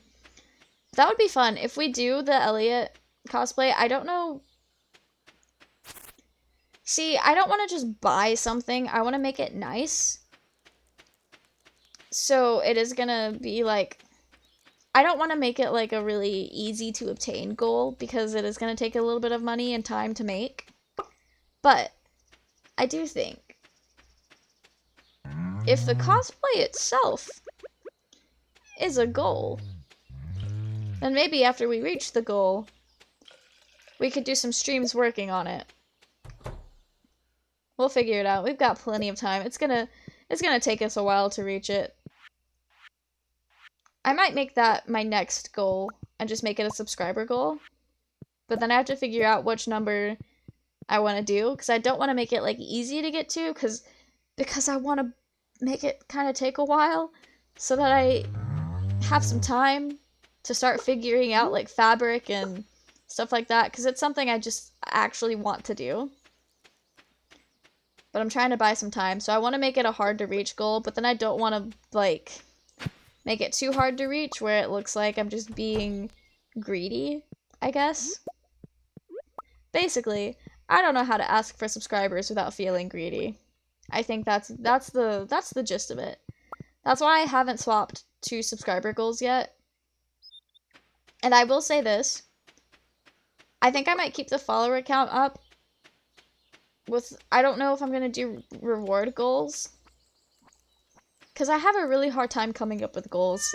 You guys can ask Pinky. I feel like every time we hit a goal, that like stream after we hit the goal, I'm like, so what should our next goal be, guys? I've got a couple of ideas, but I have no idea what to do. So I have a hard time coming up with goals. So when we do swap from follower to sub goals, it's probably just going to be one or the other. Like, I cannot come up with both. At least not right now. Maybe one day I'll have the ability to be good at coming up with goals. As I get used to it, and used to, like, setting stuff up like that. Because I'm still not used to setting up goals, like, as rewards for people. Because all my other social media experience, it's like, yeah, there's number goals that I want to hit, but I'm not making them public goals, and I'm not, like, celebrating them. So I'm not used to, like, doing that. There's an extension for single monitor streamers that overlays chat on your screen, but it's invisible to, like, viewers. Oh, that's cool. Honestly, I've got a setup now that works really well. So I'm probably just gonna keep this until I get a whole different technological setup going, and then we'll figure something else out that works even better. Okay, wait. I hid something behind the community center? What did you hide? Okay, I kind of forgot I had that note on me and that I could just read it. No, I think our first sub goal will be cosplay Elliot, because we've been talking about it for a while, and it's the only thing that I can think of right now that's worth a sub goal in my opinion. How do I get behind the community center?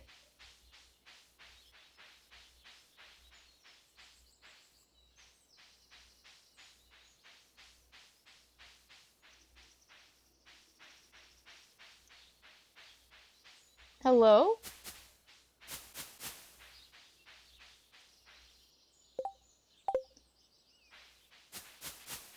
This is gonna make me look up a tutorial.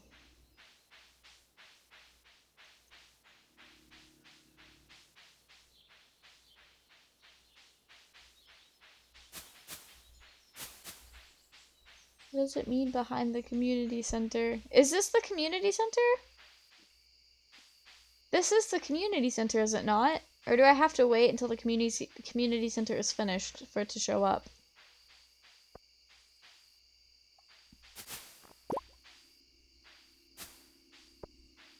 I'm so confused right now.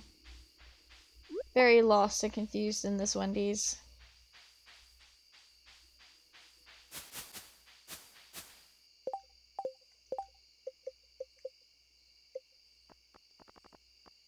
Secret notes. Yeah, I hid something behind the community center. Nothing else, nothing less. Okay. Yeah, that's the community center. Why did you hide? We'll come back to this. I don't want to stay out here too late. That's embarrassing.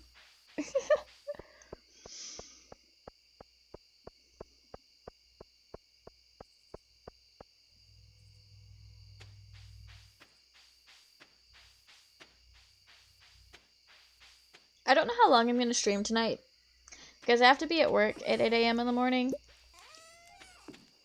And I had to go to work at 8 a.m. this morning, and I'm very tired. So I don't think I'm going to go, like, the 4 hours that I typically try to go. 30 salmon berries, jeez. Okay, pop off. Probably not going to go, like, the full several hours that I usually do.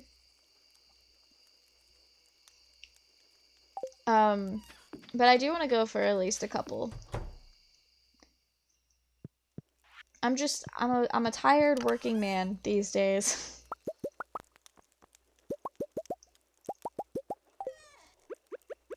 That's alright, we're vibing. I am very excited. Thursday, I'll be able to stream for a long time. Do I not have one coal? Not like a long time, but like my usual longer streams, because so I work 9 to 5 on Thursday, but then on Friday, I only work 4 hours and I don't go in until 3 p.m. So I don't have to get up early. So Thursday, we can have a long stream. So maybe we can check out. Sorry, I literally I dropped my controller. Where did this go? Okay. I figured out what we're doing Thursday. We're gonna do our building stream, and then afterwards, we're gonna check out the Animal Crossing update together. First impressions. Because I can stay up as late as I feel up to staying up. And I know the update hits at 9 o'clock, my time. Oh, it's raining today. Pop off. Let's go. Sorry, I'm so excited. Like, y'all saw me last week or the last couple of weeks being excited for the anime convention, and now you get to see me doing the same thing over Animal Crossing. I'm a very easily excitable person. And I think the only reason I didn't talk all the time like this about the Alethea SMP is because we were still figuring out what we were doing until literally the very last minute, and when we got everything completely solidified, got our plans down.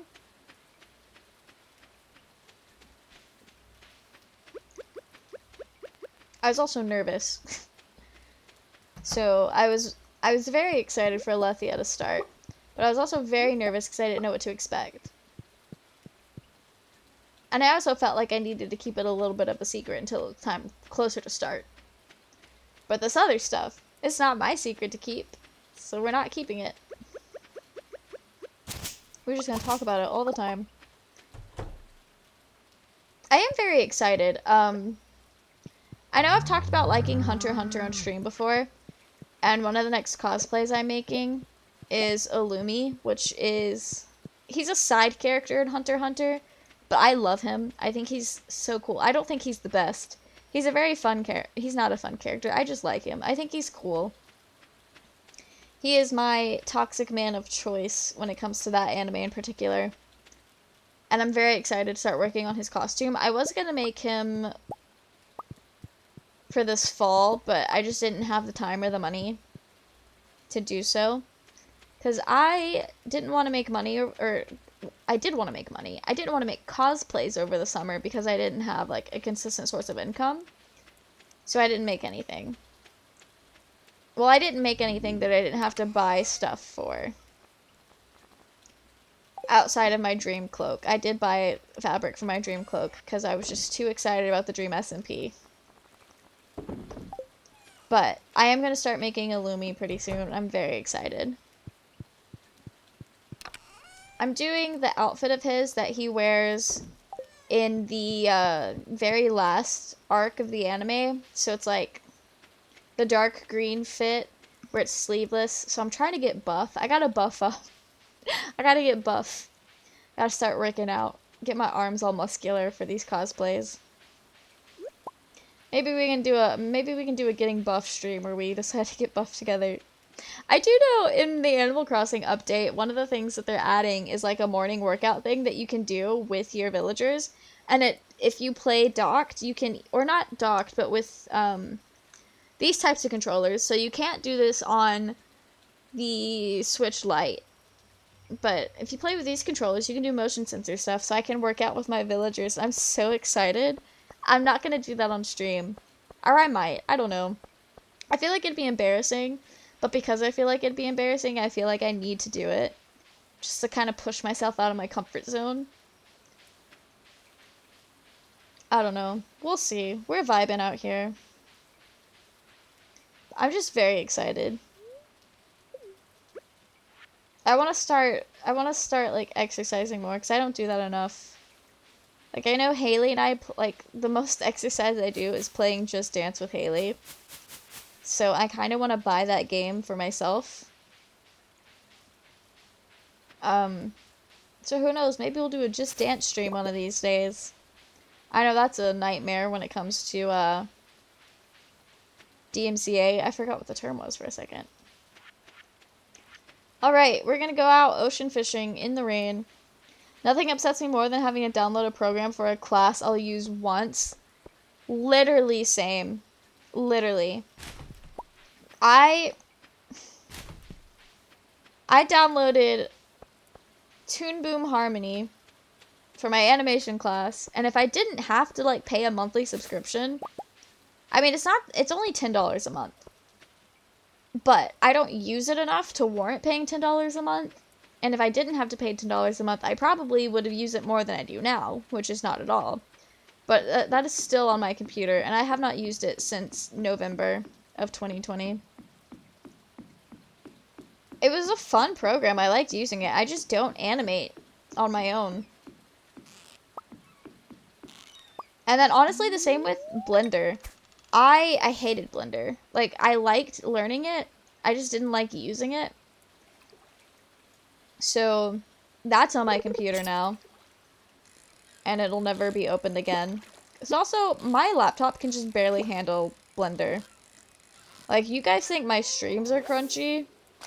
Or that we have a hard time running streams? Ugh, when we run Blender, my laptop is dying.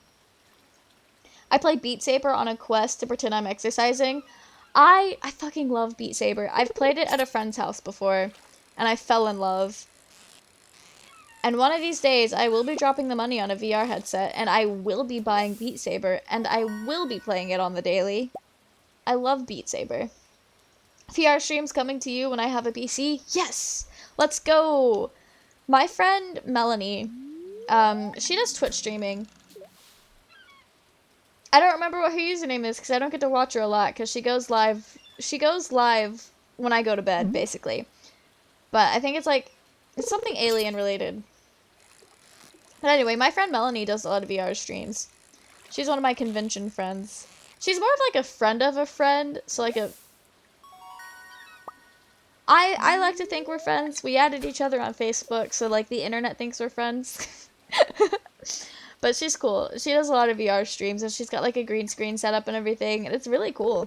You can do some really creative things with VR streams. Wait, I want to get this treasure chest.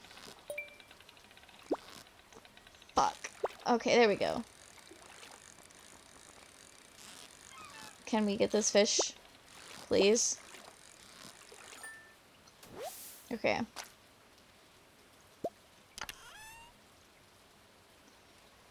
I want to learn Blender and make VR models, but I'm no artist. Yeah, honestly, I thought 3D animation was going to be easier than 2D because I'm not very good at drawing. Like, I can draw. Like, I can draw better than the average person, I guess, but I don't practice, so I have a hard time with it. and it doesn't look great. Like, it's not bad, but like it's not good either. So I got really frustrated with 2D drawing because I understood I could use the program just fine. I understood completely, like, I'm good at the process, I'm just not good at art. So I got frustrated trying to draw everything and then not being able to draw the way I wanted to, and I just couldn't, I had it in my head, but I couldn't draw it out type thing. But then Blender, it was very nice not having to draw everything. But fuck, trying to make models, that was hard. Oh my gosh. It was so hard. Let me see. Let me see if I still have any of my 3D animation. It's rough. See, there's animation 1. Can we just, like, would you guys care if I take a sidetrack and show you guys some of this animation? If I can find it, of course. Alright, wait, I found it.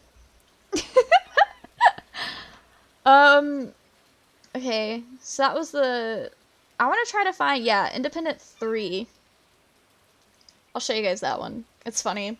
It's not funny, it's just like, I didn't make these models. Our teacher was like, you don't have to make things if you can find it. I'm just here to see if you know how to animate. I have random bouts where something I draw comes out well, but general, it's bad. Gee, wait, that could be such a fun thing to stream, like a way to commit to learning. Learning to draw Wednesdays, that would be fun. I don't have a setup for that. And I don't know if I want to do that, but like, that's a good idea for you. That'd be fun. I'd like to watch that. But if you guys... Oh, spooky noises. Okay. I kind of want to show you my animation projects. Not all of them. I'll show you this one from 3D animation. It's a little rough. I'd have to invest into an art tablet, but maybe. I have an art tablet that I had to get for class. And you can get one, the one that I have. I don't know where it is, otherwise I would show you, but it was only about $60. Which is a lot, but compared to like most art tablets that are like 100 plus, like the really nice ones, and it works pretty well for what I know how to use it. Okay. Window capture? Okay.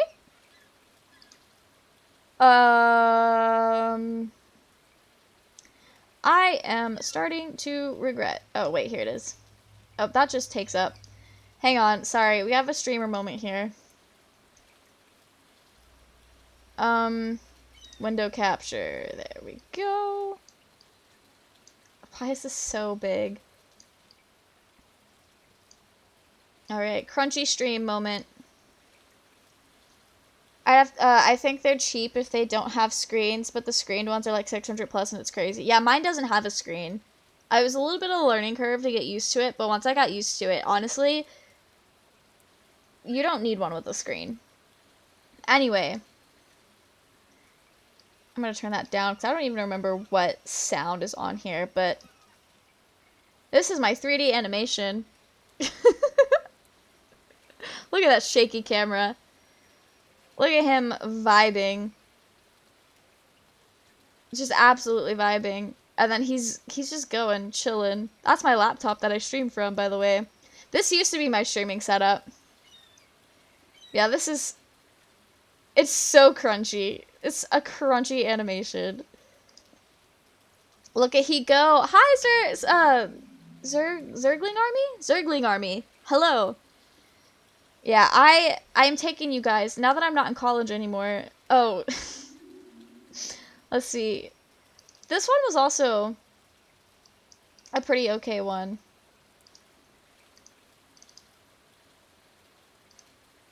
I got it right? Awesome! I like how the blue one is such a side character. Honestly. Just absolutely. Okay. Oh. Alright. This is my second one. Hope you're well. I am doing pretty well. We're having a good time. I hope you're doing good as well. Also, I've been asking everybody, how was your Halloween? This was... I'm turning that way down too. This is my other... This one was the best one. I modeled everything in this by myself. That computer head was so hard to do. I would show you my final project, but it's crunchy. And I mixed 3D animation with, like, camera work. So my character was just me. Like, I filmed myself and then did 3D animation, like, as the set. So I kind of don't really want to show you that, because it also just wasn't very good. I didn't do anything, I just worked. How was your spooky day? Aw, that's sad. I was at an anime convention the whole weekend, so, like, the actual day of Halloween, I was just chilling with my friends. And then I drove home and then slept for, like, ever. But my Halloween was pretty fun. I loved it. Halloween is my favorite holiday, so we vibe real hard. Oh, do you guys want to see... Sorry, we are just taking a whole break from Stardew Valley right now. But do you guys want to see my animation final? I feel like I'm watching one of those cartoons where it's just short clips with no context at all. High key. Kind of love it. Thank you. Thank you. I had a hard time with this 3D animation class. What a way to spend it. I missed out on Comic-Con London. Oh no! I've never been to London, so I don't know what Comic-Con London is like specifically. But I do hate missing out on cons. It's a sad time. Yeah, show us. Okay. Oh, okay, so I'm gonna show you all of my projects for Animation 1, because they all kind of go together. And don't worry, they're not long. They are all crunchy, though. Okay. We're just having a whole vibe out here. So basically, the premise is, and all these characters show up in all my animations, but it's like a witch and her demon girlfriend. Oh, wow. Okay. This program I downloaded looks like it's from 2008. Oh my gosh. I love that for you. That is so crunchy. Okay. This is vibe. This is a vibe. I forgot I did reverse audio.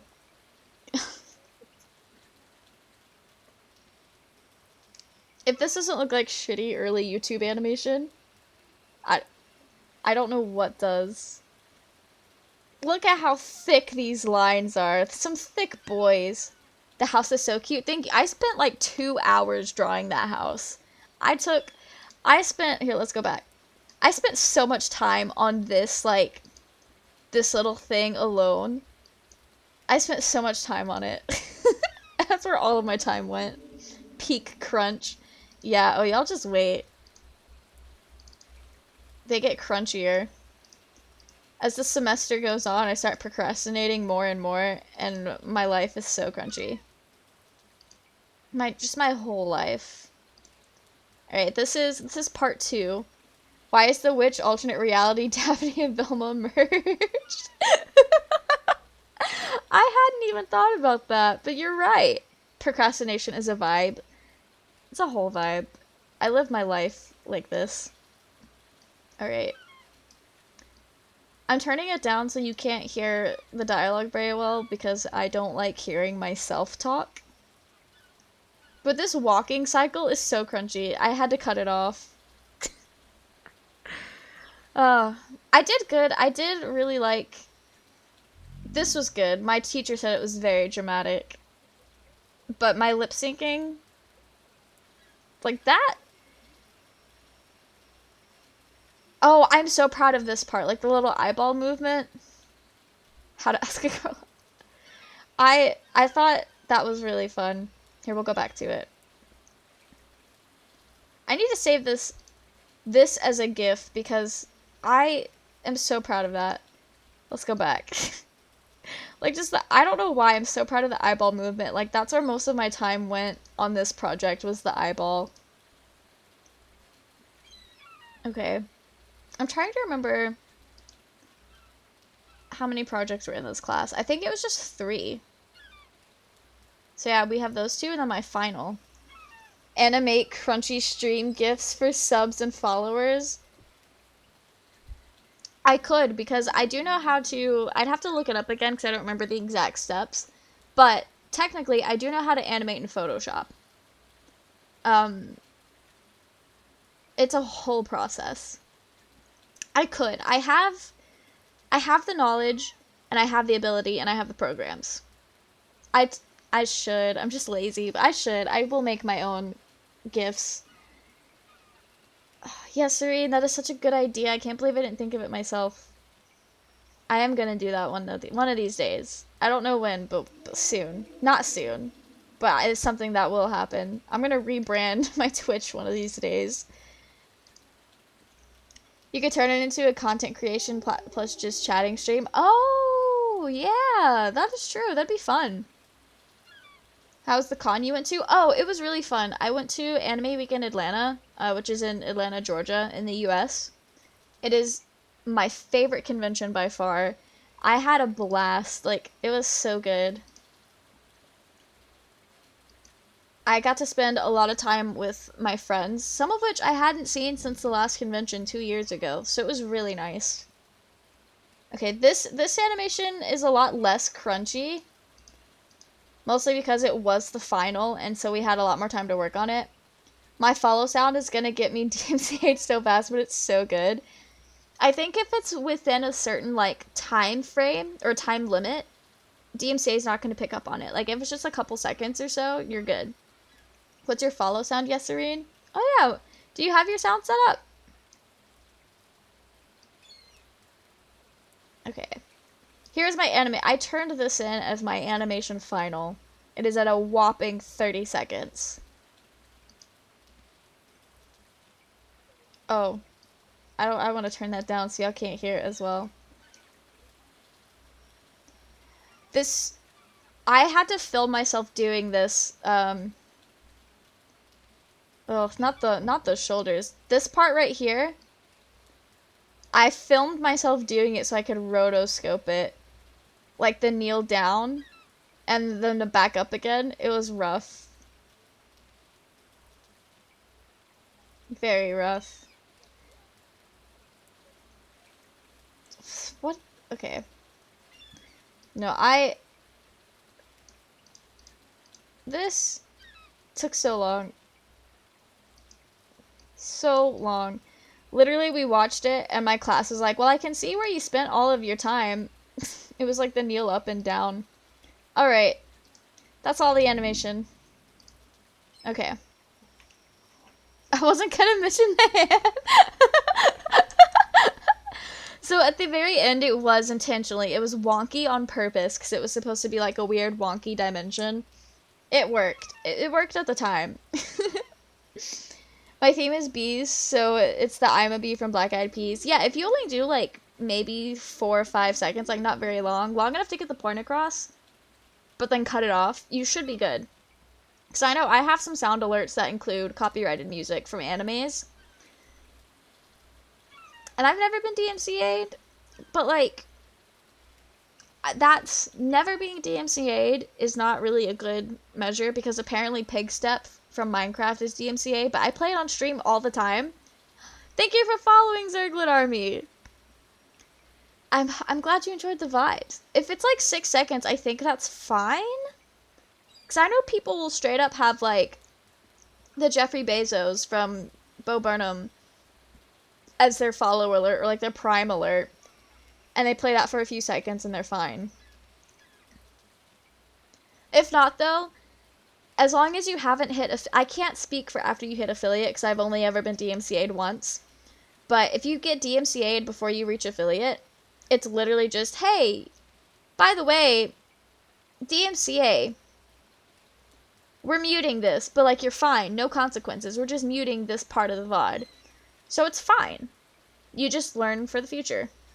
I followed your Insta TikTok for a while, just never been around for your streams. Oh, cool. Are you here for, or from my, like, cosplay stuff, or my actual, like, gaming stuff, which I guess doesn't really make a distinction anymore, because I'm merging. Like, I'm actually just changing my Instagram to Pocket Leaves instead of Squirrel Monkey, and then changing my Pocket Leaves Instagram to Pocket Leaves Alt, because I don't I don't post a lot to like my gaming Instagram, and I don't really know how to integrate myself into that community. So, yeah, I'm very curious to hear which Instagram or TikTok you're from. There's a lady who does full-on dance parties that hasn't gotten in trouble for it, I don't think. I know exactly who you're talking about, and I am in love with her. I've never watched her streams, but she's come across my TikTok a lot recently, and honestly, her streams are so high energy. I don't think I could sit and watch one because it's exhausting, but I love seeing her on TikTok. And she seems like such a lovely person. I have no idea. I think the reason she doesn't get DMCA'd is because they're all remixes. So it's like recognizable enough, but not DMCA. Because I know I have a few playlists. I have a few songs that I play on stream sometimes that are remixes of like anime songs. And they never get picked up by DMCA. So remixes are all good. Your cosplay TikTok? We've interacted a small amount. Same goes for Insta. Oh, cool, cool. What's your username on there? Because I don't think I recognize Zerglin Army. Unless that is your username, and I'm just dumb and not reading. Got an email saying I was live. That's interesting. Pop off to your email, I guess. That's cool. I am glad now, the Instagram update that changed the way you put links in your stories to like the little sticker. I'm glad I have access to that now, so instead of just saying, hey, here's my Twitch, I can just put a link in my Instagram stories, and I think more people will go to it. Because typically, the easier you make it for somebody to access a link, the more likely they are to click on it and go to it. So I'm glad now that I no longer have to wait until I reach 10K on Instagram to start sharing links. My user isn't that on TikTok. It's something like I am Caesar Zeppeli or should really change. Oh, okay. Yeah, I know exactly who you are now. All right. Awesome. Well, welcome. Welcome. We are vibing. If you do change it, see, I just changed my TikTok username to Pocket Leaves, and as soon as the 2 weeks are up on Instagram, I'm changing my main Instagram to Pocket Leaves. Because, fun fact, when you change your username on Instagram, it holds your old username for 14 days. In case you want to change it back, so you don't lose it forever immediately. But that does make it kind of hard to swap usernames between accounts. But, if you do change it, you gotta, I've gotta try so hard not to change my profile picture at the same time I change my username, because I have some new pictures from the con that I want to make my profile pictures everywhere. But I gotta pace myself so that I'm still, like, people know who I am. Pocket Leaves is a good name. Thank you. I like it way better than Squirrel Monkey. So, I guess while it's on topic, the whole reason my username used to be Squirrel Monkey is because it used to be Squirrel Monkey Mushroom, which was really, really long. And that's why the monkey doesn't have any vowels, because it was too long with vowels. But I got that from, like, an old inside joke from 10th grade. And I don't really remember anymore how it came about, but basically a friend of mine, we just decided to kin squirrel monkeys. Like, we just started calling each other Squirrel Monkey. And then we also did character kinning before it was cool, where we didn't say we kinned so-and-so character. We said, this character lives in my brain. And one of the characters that lived in my brain was Tamaki from Ouran High School Host Club. And there's one episode in particular where he gets depressed. You know, as one does. I think it's the episode where they meet Haruhi's dad. And he's, like, in the closet, just growing mushrooms. It's, like, a weird, funny bit. And Haruhi's like, why are you growing mushrooms in my closet? And that's where the mushroom bit came from. Never seen Host Club, worth a watch. Yeah, I think it's worth a watch. There's a little bit of, like, phobias, like transphobia and homophobia in it. That, okay, let me start over. It's an anime that did not age well when it comes to, like, the LGBT community. But other than that, it's great. It's a fun little, like, gag anime. It's not something that takes itself too seriously, but it does have serious moments that tug at your heartstrings. There's weird undertones of incest, but everyone always just plays it off. It's a good anime, and I think it's worth a watch, and it's definitely kind of like a classic for my age group. But, there are some things that didn't age well, but I don't think they detract from the enjoyableness of the anime, but I do think some of that might just be my nostalgia factor. Can incest undertones not be weird? So, like, what it is there's two twin characters, and that's where the incest undertones come from, and it's less so undertones and more overtones. Or maybe it's a bit of both. It's played up like it's something that they do just to attract people to the host club, like it's a bit. But then there's some times where it's like, yo man, this doesn't feel like a bit anymore. But, I don't know. I haven't seen it in a while. Can you tell which one of us is Hikaru? Yeah, those guys. It's those. Let's play the which one is Hikaru game. Yeah, I think it's definitely worth a watch. For the very least, to just be able to understand when people, like, talk about it. But it is fun. Like, it's not the worst thing to watch. And I'd say it's pretty good. It just doesn't age well. As long as you're just capable of being critical of your media, but still able to enjoy it, I think you'll have fun. I've never seen so many anime, but I have bad surface knowledge due to TikTok. That was me with JoJo's for the longest time until I finally, like, actually watched it. And honestly, that's kind of me with, like, One Piece and Demon Slayer and all that. Like, I know a lot just through osmosis, but I've never, like, actually watched it myself. Give it a watch then? Awesome! I can't wait to see what you think about it. But no, that's where, like, the Squirrel Monkey username came from, and I had that all the way from, like, 11th grade through now, basically. And all of my cosplay stuff was that name. And then I got the Pocket Leaves when I decided to make an Animal Crossing Tumblr. And I was like, Pocket from Pocket Camp, and then Leaves from New Leaf. So I just combined two of the game names. But honestly, it's a much better username, and is way more on brand for me. It's a good story for a username, gives it meaning. Yeah, like, the Squirrel Monkey had meaning, but it wasn't a practical username, especially because I cannot spell squirrel, and neither can anyone else. Like, it was always embarrassing when people at conventions were like, what's your Instagram username? I was like, bear with me, please. But we met a guy at the con this past weekend, and he was asking us for our usernames, and when he got to me, he's like, so what's your new username? And I was like, well, Squirrel Monkey. And he's like, oh, how do you spell it? And I had no idea how to spell it. He just started typing it, and I was like, yep, looks right. And luckily it was correct, because I popped up, because I can't spell. I got like, the word squirrel, I spell it on muscle memory. So if you ask me how to spell it, I cannot tell you. I have to type it out, because it's all in the muscle memory. Yeah, Pinky, I think you got some extra letters there, and not enough of other letters.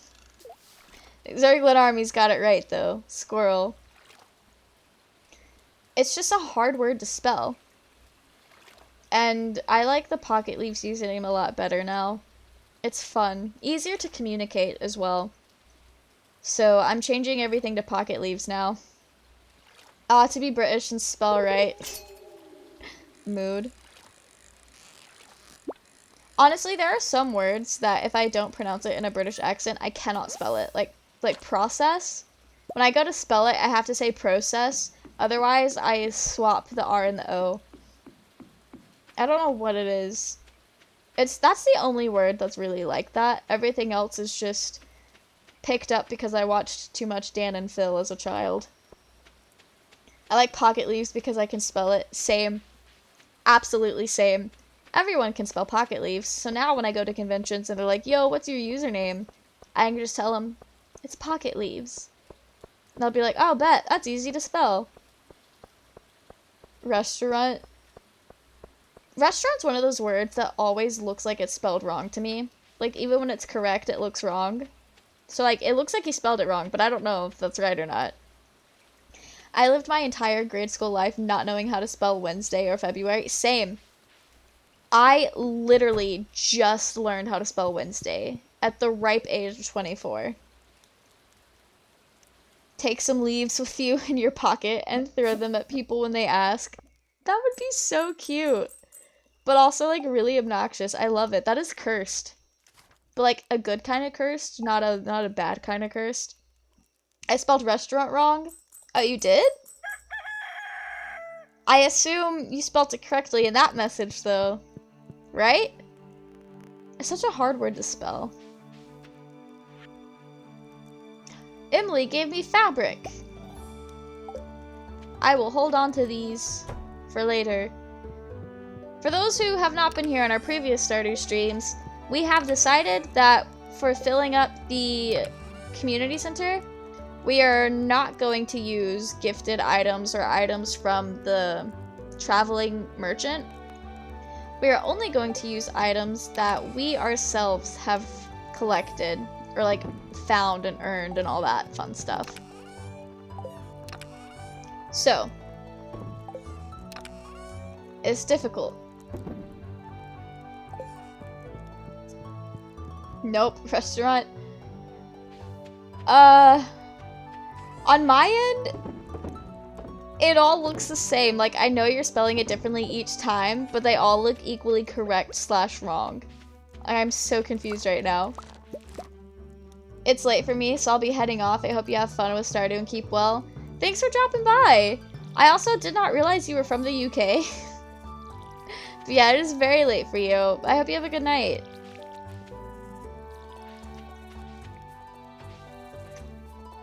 Alright, let's water these things.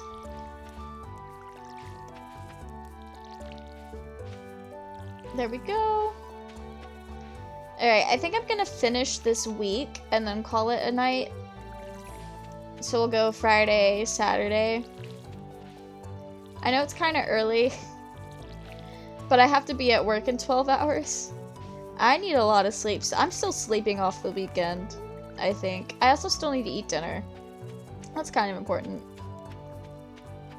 So we're gonna finish the week, and then that's it.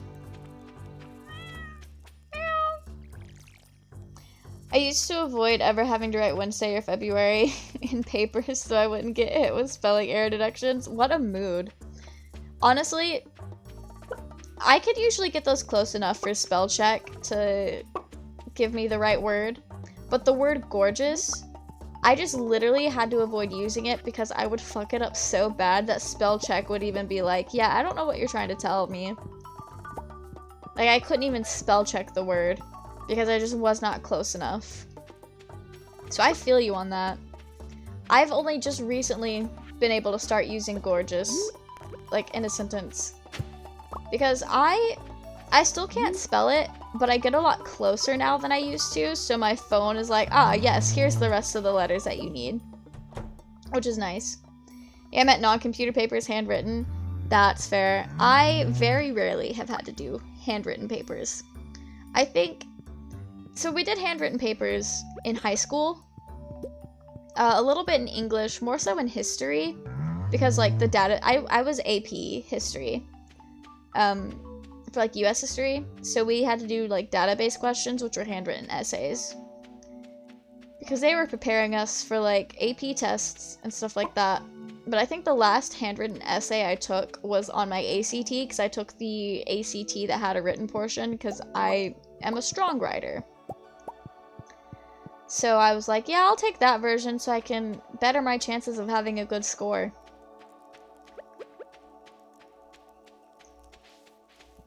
Alright, here we go. So that was the last handwritten thing that I had to write. Everything else I've written since then has been very much not handwritten. Which I'm so glad.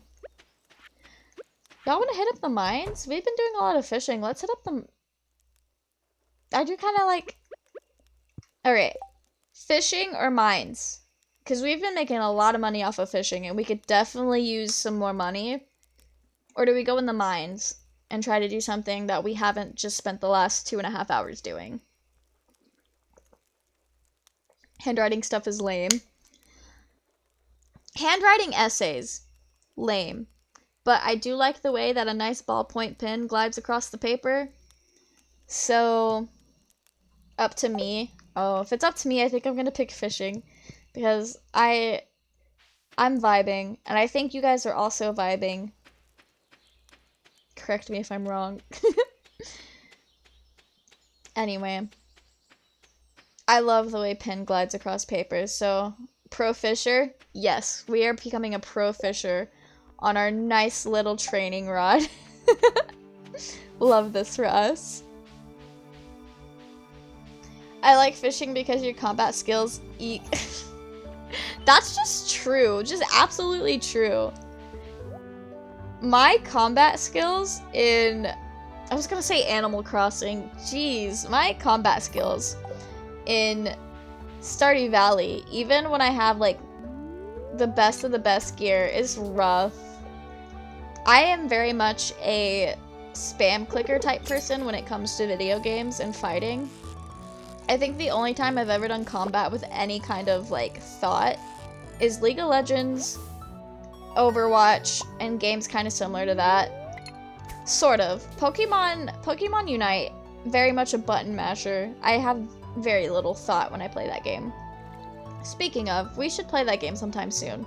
Because I only play it on stream now. And we haven't played it in like a good month or two. Because my brother will not get back to me on when he wants to play it. Because I say, we need to play Pokemon Unite, and he says, you're never online. I'm like, bro, just tell me when to get online and I will get online. But then he won't tell me.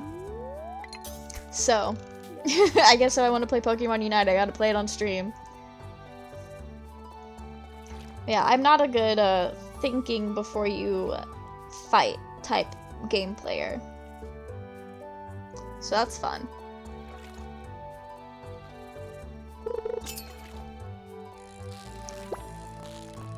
I kind of forgot what I was talking about. Like before we started talking about combat. So I feel like I had something I wanted to say, but I cannot remember what it was. I am learning how to use After Effects though, like Adobe After Effects, because I've always wanted to learn motion graphics. I'm forcing myself to learn how to do like a little bit of basic stuff, because I want to do like a cute little title screen thing to my convention vlog, just to kind of like give it a little bit of extra spark.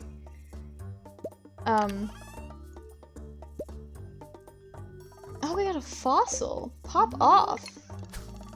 I'm gonna go ahead and take that. Yeah, I'm forcing myself to learn After Effects. I did a little thing last night that I liked. But then when I went to go export it in the media encoder, I didn't set a save path, so it exported to a folder that I cannot access, and it's just actually lost. I literally spent 2 hours last night trying to find where it saved to, and I could not do it.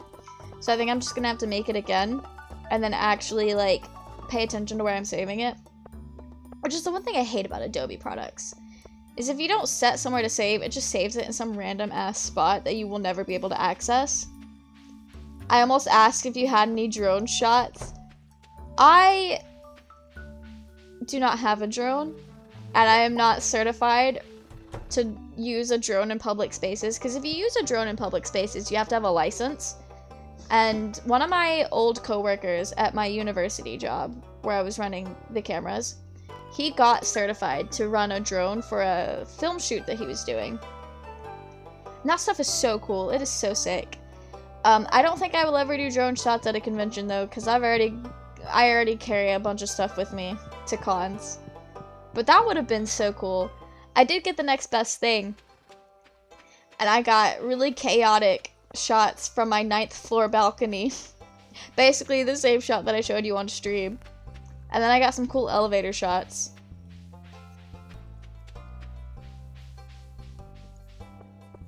I have considered doing like streams where I edit stuff, because I know Tubbo did a sponsored Adobe stream where he edited a little thing, and I thought that was cool. If that was something I had fully like sold myself on doing, I would definitely be doing an edit my convlog stream right now, but I don't know if I want to do that. I don't know if my computer can handle that right now, to be honest. Because some of these editing softwares kind of put your computer through a lot. There's props inside, so I doubt you could have even used one. So, like, logistically, I could totally have used a drone in that hotel building, like in the lobby. But, like, would I have been allowed to? Probably not. But it would have been possible, like, just physically in that space. It was doable. I was gonna say editing or even cosplay building streams. That would be very cool. I just never considered that as something I was able to do because when I first started streaming, I wanted to keep my like gaming and streaming stuff completely separate from my cosplay stuff. But then like halfway through streaming, I was like, you know what? This is a fun thing to talk about, and it's what sets me apart from the rest of the Minecraft streamers of the world. So like, I guess we'll combine them. Just some ideas. I'd love to watch you make the sword. Okay, yeah, we'll definitely try to figure that out then. I will have to look into figuring out webcam stuff, because I have a camera that I can use for a webcam.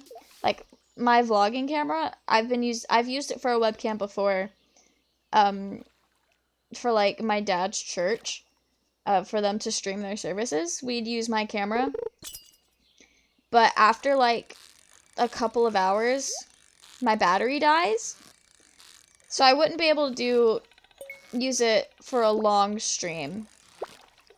Or I would have to get a backup battery.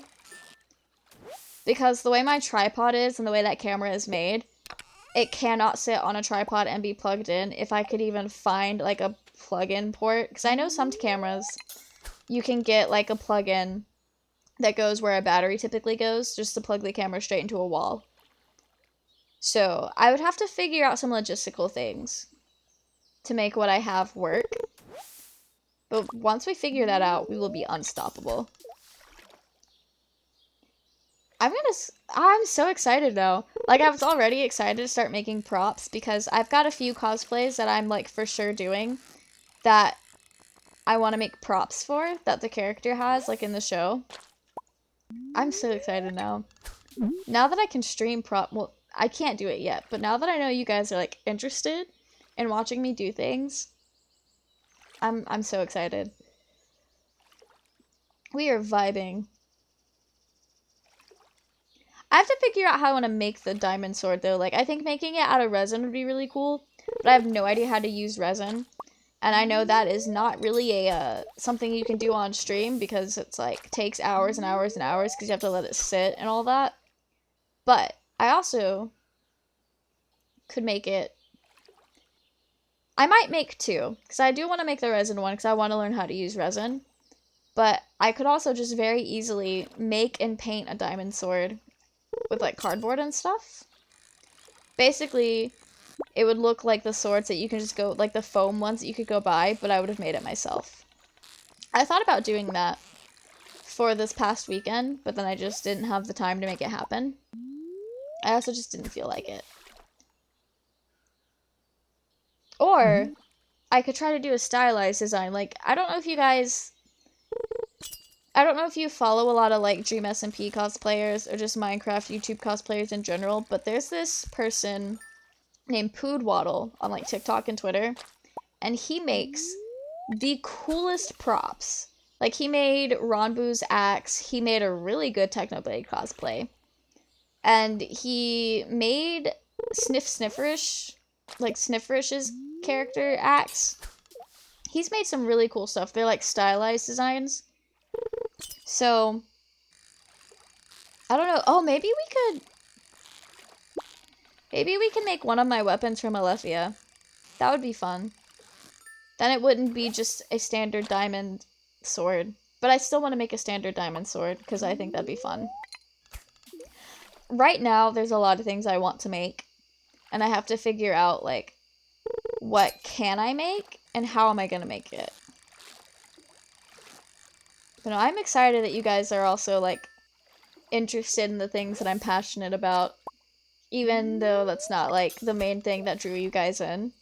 That feels very, like, that feels very good on my end. Just make them all. I will, one day. The thing about that, I have no excuse. I could, well, it wouldn't be easy, but I could make them all. We'll do that. We'll just make them all.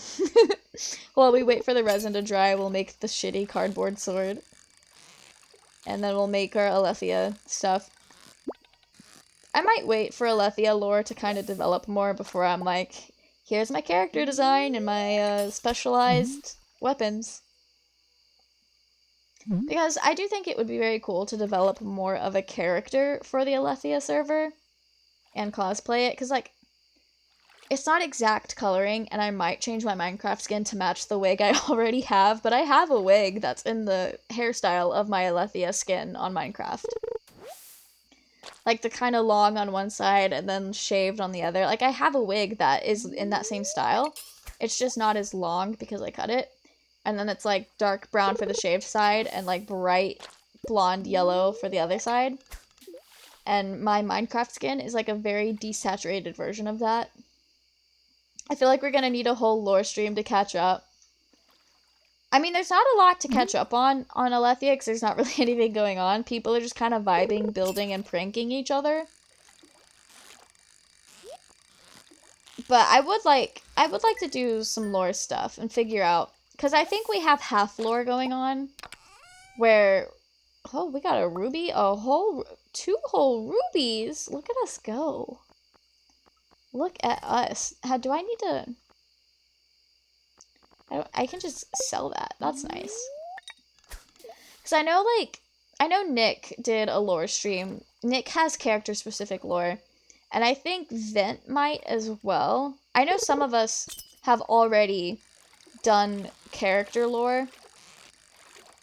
And some of us, like, actually have things kind of, like, in mind for our characters. Like, both True and Nick are mercenaries. They're not really aligned with one person or another, except for True's aligned with me, because we were roomies. So I know we've got some stuff going on, nothing major yet. And I think it's gonna be one of those things where we just kind of accidentally slip into major lore points as we just kind of do stuff together. I do know Alethea is probably going to be kind of slow until Christmas break, because a lot of us, well, I can finally say I'm not included in this, but a lot of them are students, and they're really busy up until school is not in session. So maybe when people go on break, we can get that server popping again. Not to say that it's dead, because it is so far from dead. It's just...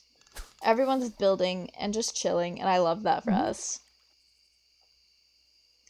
But I think we might get into some accidental lore when people are on Christmas break and spending more time on the server.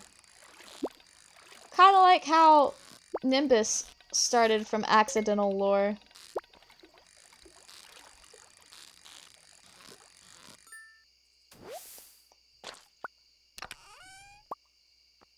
That is the thing, it's gonna be so much harder to do, like, a video about what has happened in Alethea so far, because it's spread out on other people's streams instead of just mine. But I think I might try to do that. Nimbus is a cool build. I am in love with Nimbus. I am so happy that we've decided to do that. Because I've always wanted to build something in the sky like that. I think it is so cool using the glass. I think it's just a real, like, cool thing. Like, a fun, cool thing that we've got going on. But I'm glad you guys like it, too. Oh, we leveled up our fishing! Let's go! We're so good at fishing.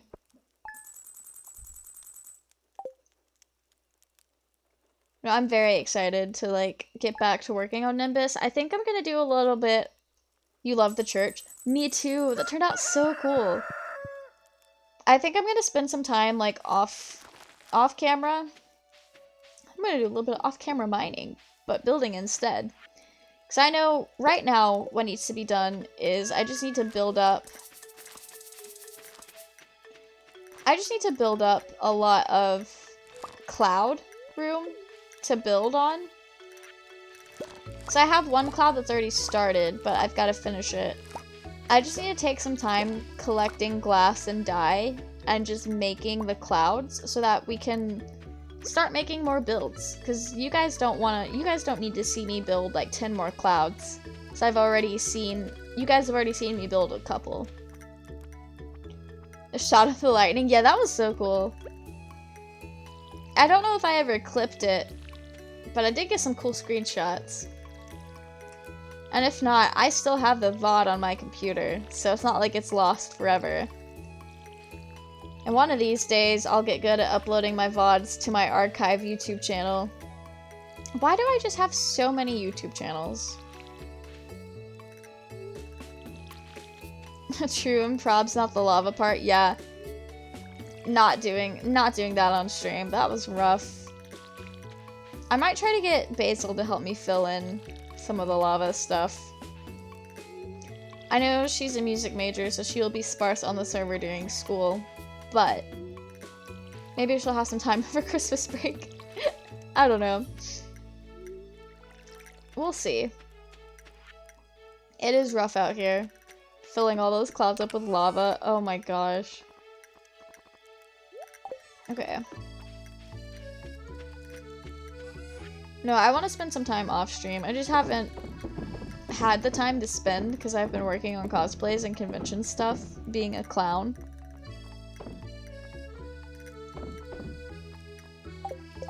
Okay. I'm gonna go put this bait in this chest over here.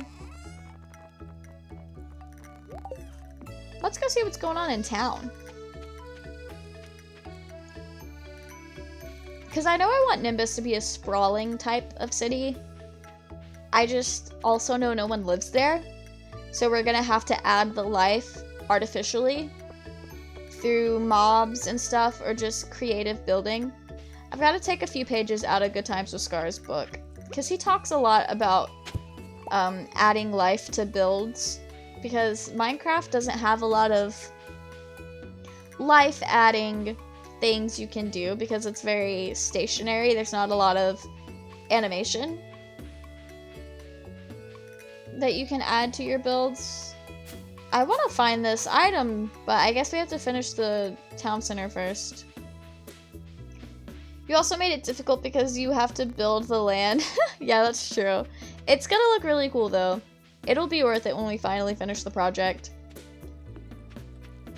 Now that I have some days where I don't work 8 hours, I have more time that I can just kind of sit and play Minecraft. So hopefully we'll make a lot more progress now that I can like just sit and play off stream. There are hundreds of statues to add citizens. Yeah, we could do a lot of that because I know I have that one statue as in the flower shop. I think we can add a bit of life to it once we can add a bit more life as we finish our shops and get people actually coming to visit Nimbus.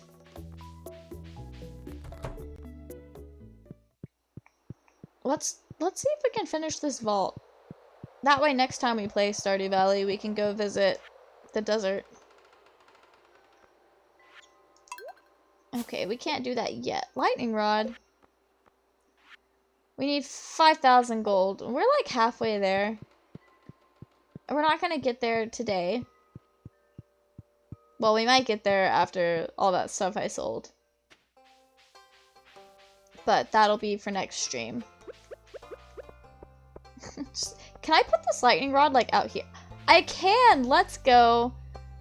Okay. 30 pieces of stone. Accept the quest. Yeah, I've got that. Oh, today's Shane's birthday! We'll have to go visit the pub. The saloon, if you will. It's just actually called the saloon. I don't know why I keep calling it a pub.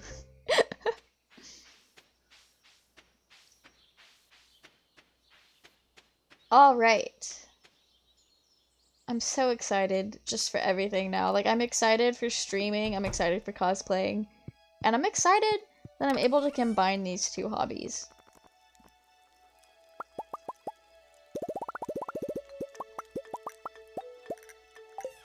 Does she just want 30? Yes. Wait. Stone. Alright, yeah, we got it. We're good.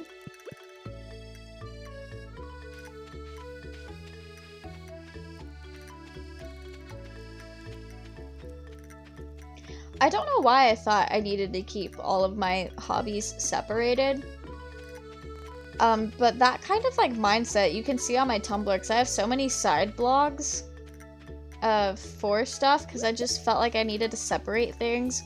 And I had like so many YouTube channels so I could keep things separated. And then I ended up not using any of them. Okay. Oh, I just realized I have to change my URLs on YouTube.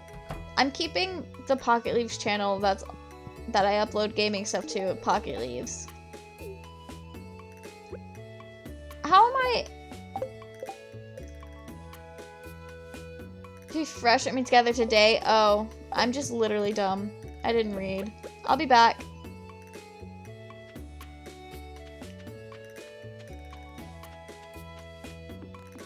No, I think I'm gonna change my cosplay YouTube to like Pocket Leaves Cos the same way I did TikTok.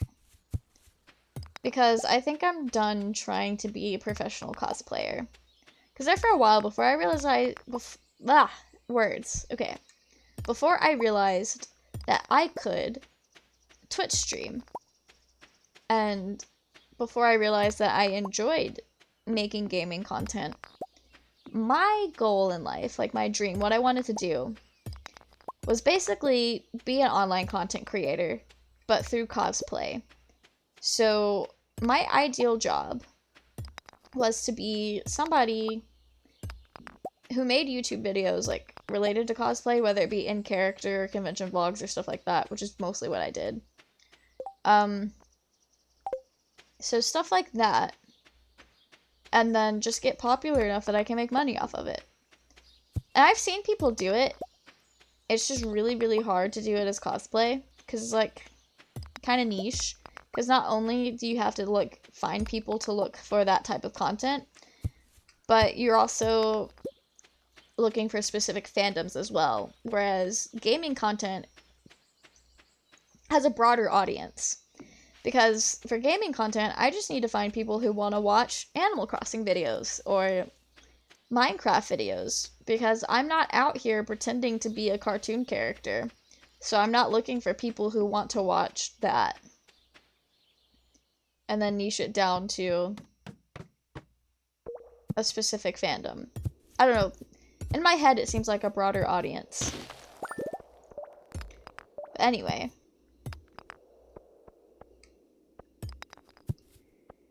That's what I wanted to do.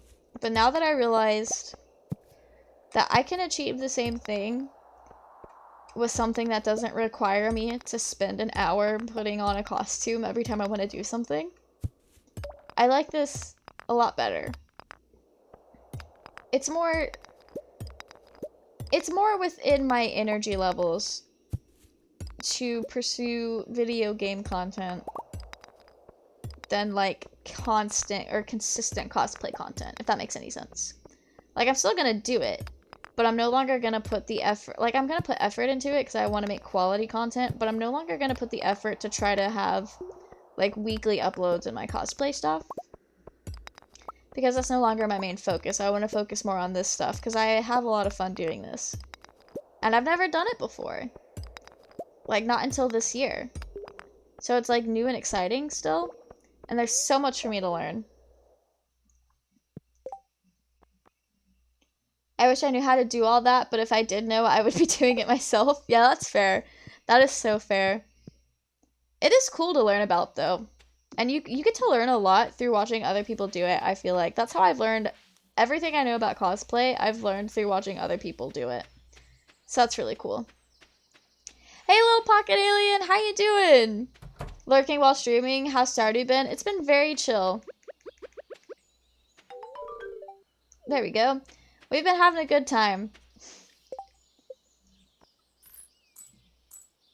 Turn your cosplay YouTube into cosplay stream highlights. Honestly, I think I'm just gonna keep it what it is because my cosplay YouTube is 99% in character stuff, like skits and music videos, and then like a smidgen of convention vlogs and just cosplay related stuff. But I could do some cosplay stream highlights and put it on there as well, since it is related. That's an idea. That is an idea. All hail the egg. I am so glad our commands are working. And I'm glad we're vibing with the egg. But yeah, all hail the egg. Good. Thanks. I think my they friend has given me their cold though. Oh no. I hope you get to feeling better soon. I'm surprised I'm not sick after going to that convention, because every year you get what's called the con crud. Everyone gets sick after a convention. But honestly, I think wearing a mask has kept me from getting con crud. My controllers are just low bat. That's embarrassing.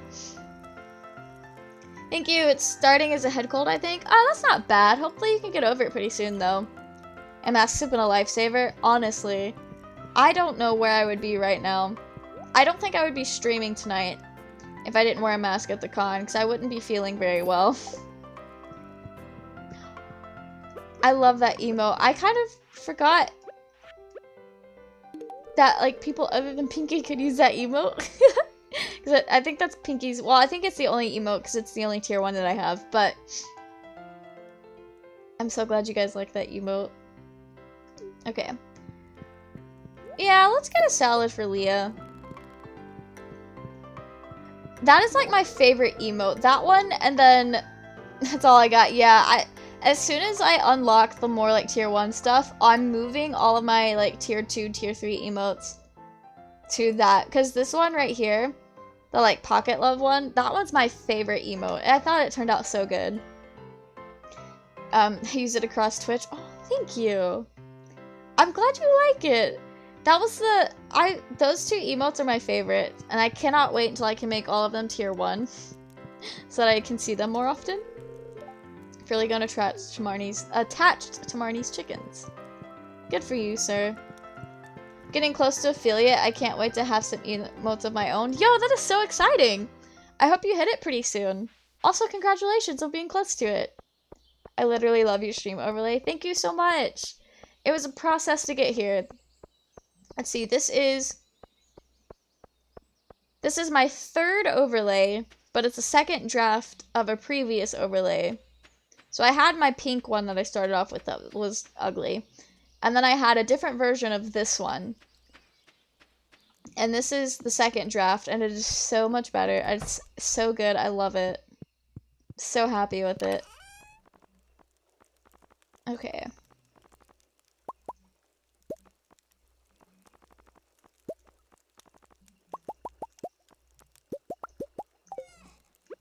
Let's put our ores in here. Have a little bit of a productive evening.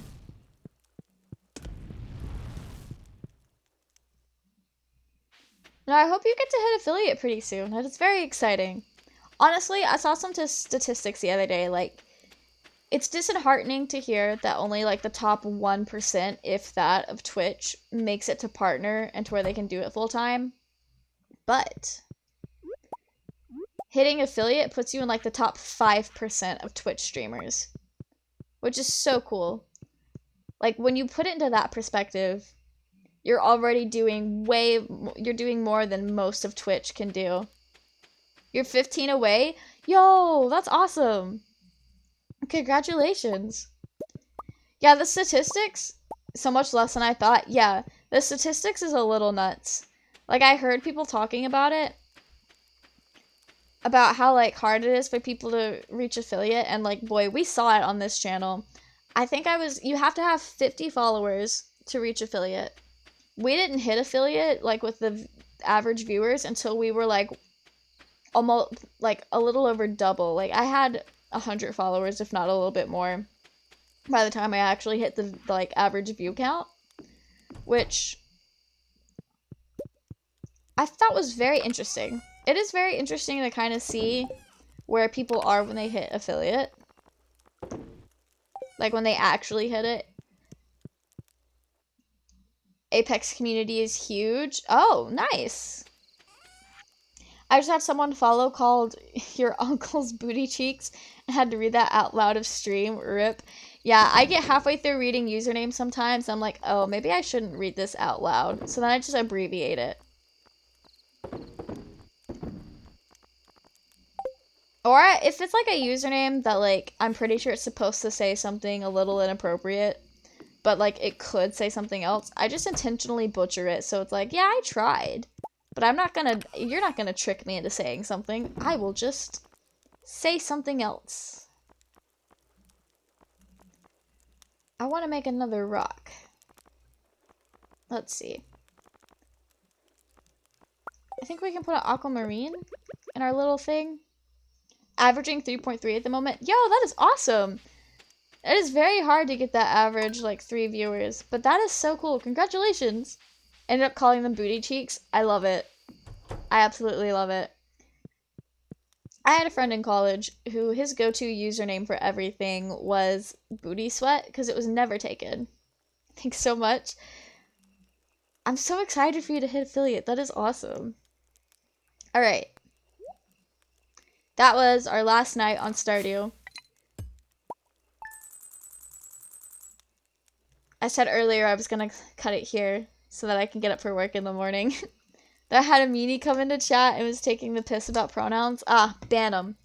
Immediately. So close. Yeah, we were very close. I think we would have hit our total gold-wise if I didn't buy Shane a pizza and then buy everyone else stuff at the saloon. But that's okay, because we will get it in the next Stardew stream. Alright. We'll pick up at 21 next time. I just ended my stream to do them same, but I wanted to say hi. I had you tapped. Oh, thank you! Well, we know when we play again, it'll be raining. But thank you guys so much for coming out to the stream. I had a lot of fun. I missed you guys. It's been a while since I've had to... It's been a couple weeks since I've had to skip a stream day. But I am glad to be back. I am so excited. Again, Thursday, so the next time I see you guys, we'll be doing our building with viewer set limitations. So I hope you guys start coming up with things you want me to do. Again, that's gonna be things like I can only use a certain type of block or stuff like that. Your room is such vibes. Thank you so much. I'm very proud of my room. I'm still not moved. It's been like 6 months and I'm still not moved in. Like half of my furniture is still at my parents' house, but we're putting it together. Sounds exciting. Thank you. When are you streaming next? Thursday at 6 p.m. Eastern Standard Time. So the usual time. What was I saying? Oh yeah, so come up with your limitations if you want me to build a certain shape, a certain style, a certain block palette, or if you want to say that I have to build something without using like wood or something like that. Just I cannot wait to see your challenges for me. Yeah. Let's see, do I have... Vent and Kay are both streaming. Alright, I think I'm gonna send you guys over to Kay, because we haven't rated Kay in a little while.